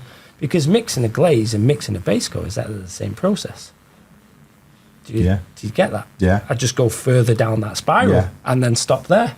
And that's what I was saying, is the fact that I realise now that it's the building blocks of all of it. All of it. Instead of thinking about mixing my paint for thinking about putting a base coat together and thinking about putting a glaze together, it's the same thing, but just the how far you push it is different. Yeah. And that sounds ridiculously simple, but if it's not if you're not wired into it already, Correct. it's not you treating glazing and highlighting and base coating as separate things, but they're not separate things. It's one thing.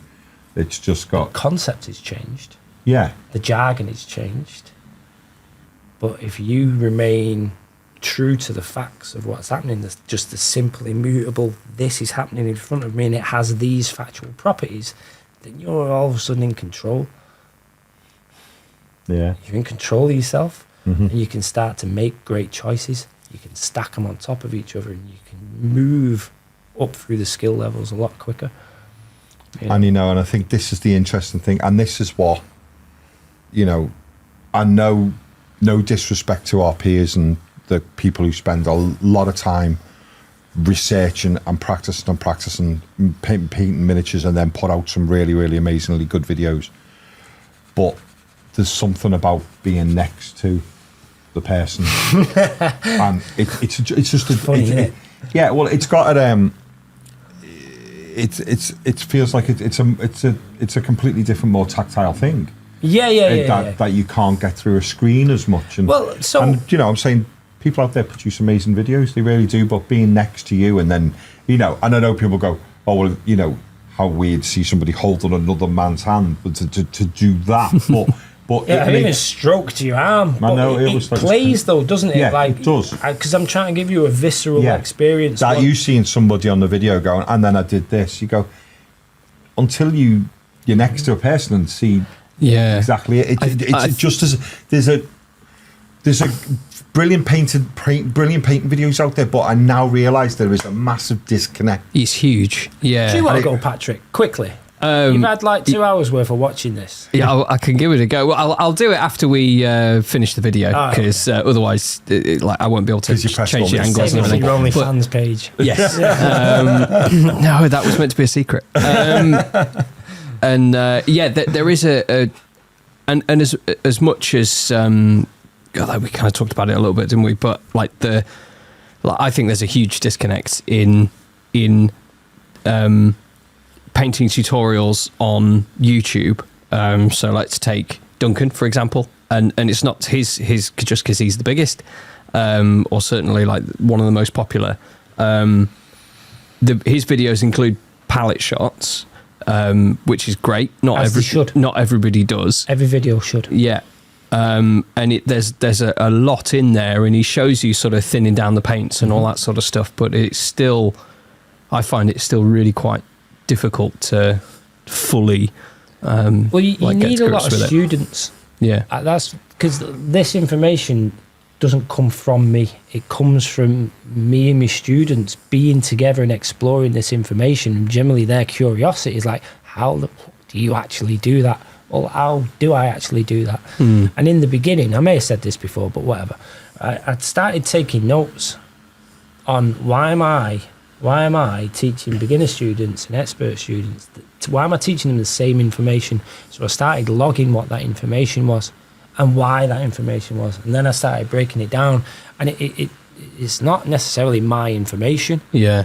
Do you know what I mean? It's just I've become aware of the information. I've isolated it. I've described it. I've broken it down into demonstrable chunks, and now I'm just trying to do the same for you, and for you, and for you guys, and blah blah blah. And it's exciting because of how simple it is. And I don't know if I said in the last video, but that simplicity doesn't necessarily make it easy. Yeah, drawing a straight line is simple. Drawing a circle is simple, but holy shit, it's hard. Yeah. All right. So then in comes practice. And I liken that practice to a tightrope walk. And I use this analogy a lot. A beginner tightrope walker needs a tightrope. He needs to go left foot, bouncy, bouncy, right foot, bouncy, bouncy, left foot, right foot, left foot, right foot. And an expert tightrope walker will do the same thing, just better. Yeah. Because he's done it more and he's practiced more and he's become aware of more the little nuances and the little subtleties that enable him to make smaller adjustments more at the time in more extreme situations. And then you could go, well, a tightrope walk that just goes from A to B isn't that exciting. Well, that guy's done it so much he can make it exciting. So he can make that process entertaining process, because remember, the point isn't of a tightrope to get to the other side. The point isn't to finish the model. The point is to enjoy painting. Yeah. You go to a circus to watch a tightrope walk. Well, if its points to get to the other side, he can climb down and go back up again with a big fucking yay. Do you see what I mean? Or if he just went to the other side, big fucking yay. You want the excitement on the way. So, like, let's say I spend time blending this lovely dark purple to this lovely luscious light purple. Well, where comes the excitement in that? The excitement is can I do it? Or then, can I put freehand yellow over it without making a mistake? Because I don't now want to go back and correct that blend. Well, now we've got an extreme sport going on. Do a flip while you're up there. But the ability to do that flip while that guy's up there is his proficiency in base coating, in left foot, right foot, left foot, right foot, left foot, right foot. Can you do it? Because that freehand, again, is just a base coat. The word ultra. If people go, oh, freehand, it's freehand writing. No, it's just writing. You do it with a pen all the time. Yeah.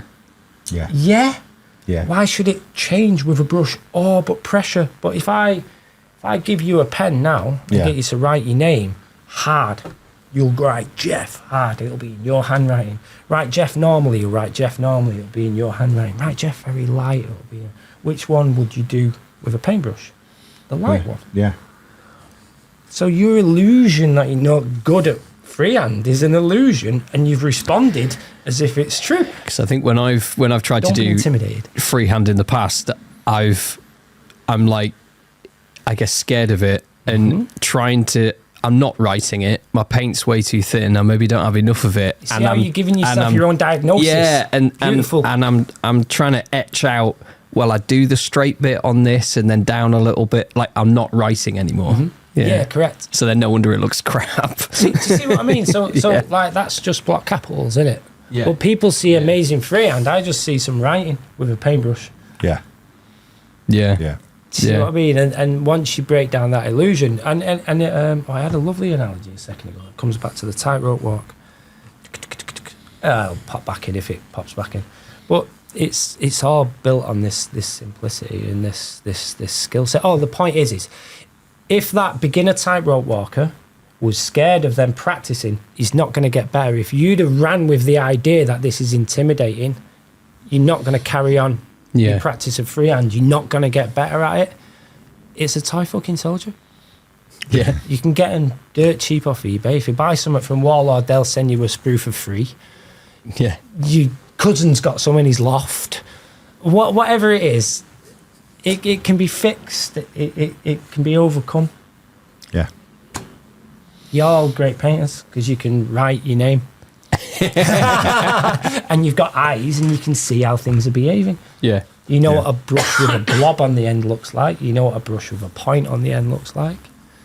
Do you know what I mean? So let's just apply that skill that we've all got and hone that skill, and you'll all get better at painting. You know, like, I think Andy Wardle said it in a video. I know I said I don't watch too many videos, but I watched Andy Wardle video about him.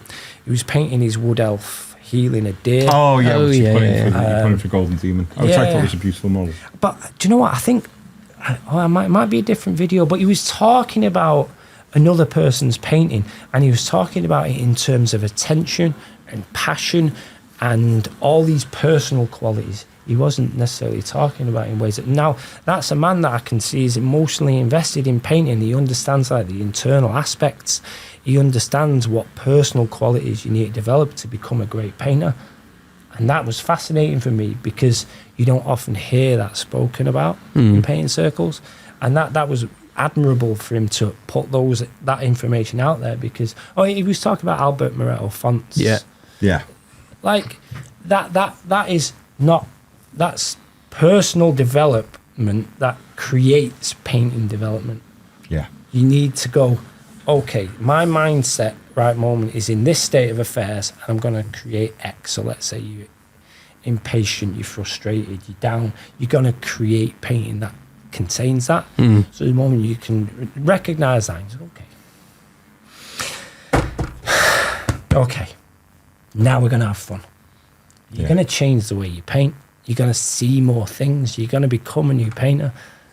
And it's a personal experience. You've got to look within there. You know, but it really is true. You know, so it was wonderful to see Andy pull those things out because they don't often get, in fact, I've never, other than me in that video, and there may be more, I don't fucking know. But the point is it was nice to see that shared because that's important stuff. Yeah. Your development is a state of affairs of you, not painting. As you realise, that's why I take you through that experience. Yeah. Grilling you, open you out, rattle you, see what comes out. It's funny, I think, isn't it? I think what you have done today is I felt really anxious because, like I say, I don't like exposing my lack of ability. No, he loves that. And but then I think it was really. I felt like I was being put through the ringer, but I felt you were. But you unlocked. You were unlocking things along the way as you were going, and that was, Because I try and do it with love. Because we love it. We love an enthusiasm because I care about this hobby. This hobby's given me so much, over the years. I've loved it. I've hated it. I've loved some people in it. I've hated some people in it. They've loved me in it. They've hated me in it. And it's been a horrible experience in some instances. And it's been very giving in other experiences. I'm going emotional myself now, just saying all that. But the point is this hobby will still be around when I'm dead and gone, which has nearly happened a couple of times. And I think it's more important that this comes out of me and goes to everybody else and becomes refined even more, or just becomes a new foundation. Like Games Workshop, come on. Start creating better painters with a simpler mindset. Sell your product all you want, go for it. But don't do it at the sacrifice of the top end, the bottom end, or the middle end. Those guys can do it. If I can sit here and just do it like this, and I know I can teach you in intro paint constraints. That's an intro paint marine. Yeah. I can give this lesson to any beginner, to anyone in any Games Workshop at the right pace, the right speed. Use it to sell paint, use it to promote the hobby, and you'll have a painter who's on the track to get recruited. Yeah. Contrast paint, dry brush, slap chop ways might not do that because you're not. Only the smart guys will get there. Well, the smart guys probably cater for themselves. Yeah. Yeah. So let's go. Everyone have it. Go. Oh, I'm going to go. But that is how much I care about it. Yeah, I sell a fucking book. Well, buy the book then. Go for it. Or don't. There's the video. It's there. Maybe we'll do more. Let's go. I'm up for Tommie. it. Dude. Thank you, man. Really, seriously, thank you. Not a shit painter. But seriously, no, thank you. And for those who... me and Tommie have been talking, and I'll be at some point in time going up to Manchester in the summer and getting some more of this. Bring your dry palette. If it's got to choose the hottest day, let's go dry palette. Come on. I don't want to turn it into extreme sports. But thank you so much for sharing a lot of what you know. It's been amazing, and thank you for giving me some real pointers as to where I need to change things and move forward. Just did base coating. But I say that. Come and salute. Yeah, come to salute. Do come to just salute. hang around. Come and look at great models. And if you do see Tommie, say I watched your video. I thought it was great. I think that'd be lovely. And in fact, let's talk about salute one more quickly. Yeah, one of the things do. one of the things I encourage all the other judges to do at Salute is give live feedback. Don't just stand there talking about it. I'll have me painting set up there. I'll have a brush there. If I'm giving you feedback, it's with me brushing my hand. Yeah. I'm going to demonstrate my feedback, or I'm going to take you through an experience like I did with Geoff about how maybe you're not aware of some of the things that didn't get you what you expected, or blah, blah, blah. I'm going to do my best to give you great feedback. Not every judge is going to be suited to that. I'm well practiced at this method of fucking waffle. Yeah. Right. Right. But, and condensing it or not. But the point is that competition again is there. It's bigger than me. It's bigger than what I want, and I want everyone to get the most out of it, and I want it to grow. It's not my competition. Let's just make that clear. It's not my competition. It's Salute's competition. I'm a guest there. If they want to sod me off for somebody better or whatever, then that's cool. You know. Yeah. But while I'm there, I'm going to do what I can to make sure everyone gets the best experience, whether it be from a judging standpoint, from a can I view the model standpoint, can I get great feedback. I'm going to do my best for that. Yeah, I might awesome. be fucking frazzled at the end of it because it's a hell of a day for a judge. It's not easy at all. No. It's pretty. How many intense. models get entered? Spit and everything, and not a clue. I'll let somebody else worry about that. But it's a long Yeah, day. it's a lot. I don't think Yeah. there's enough judges necessarily. I'd like Yeah. maybe some more judges, but Yeah. we've got a nice amount of great judges, I think. Awesome. I think they're only going to get better with time and practice. Yeah.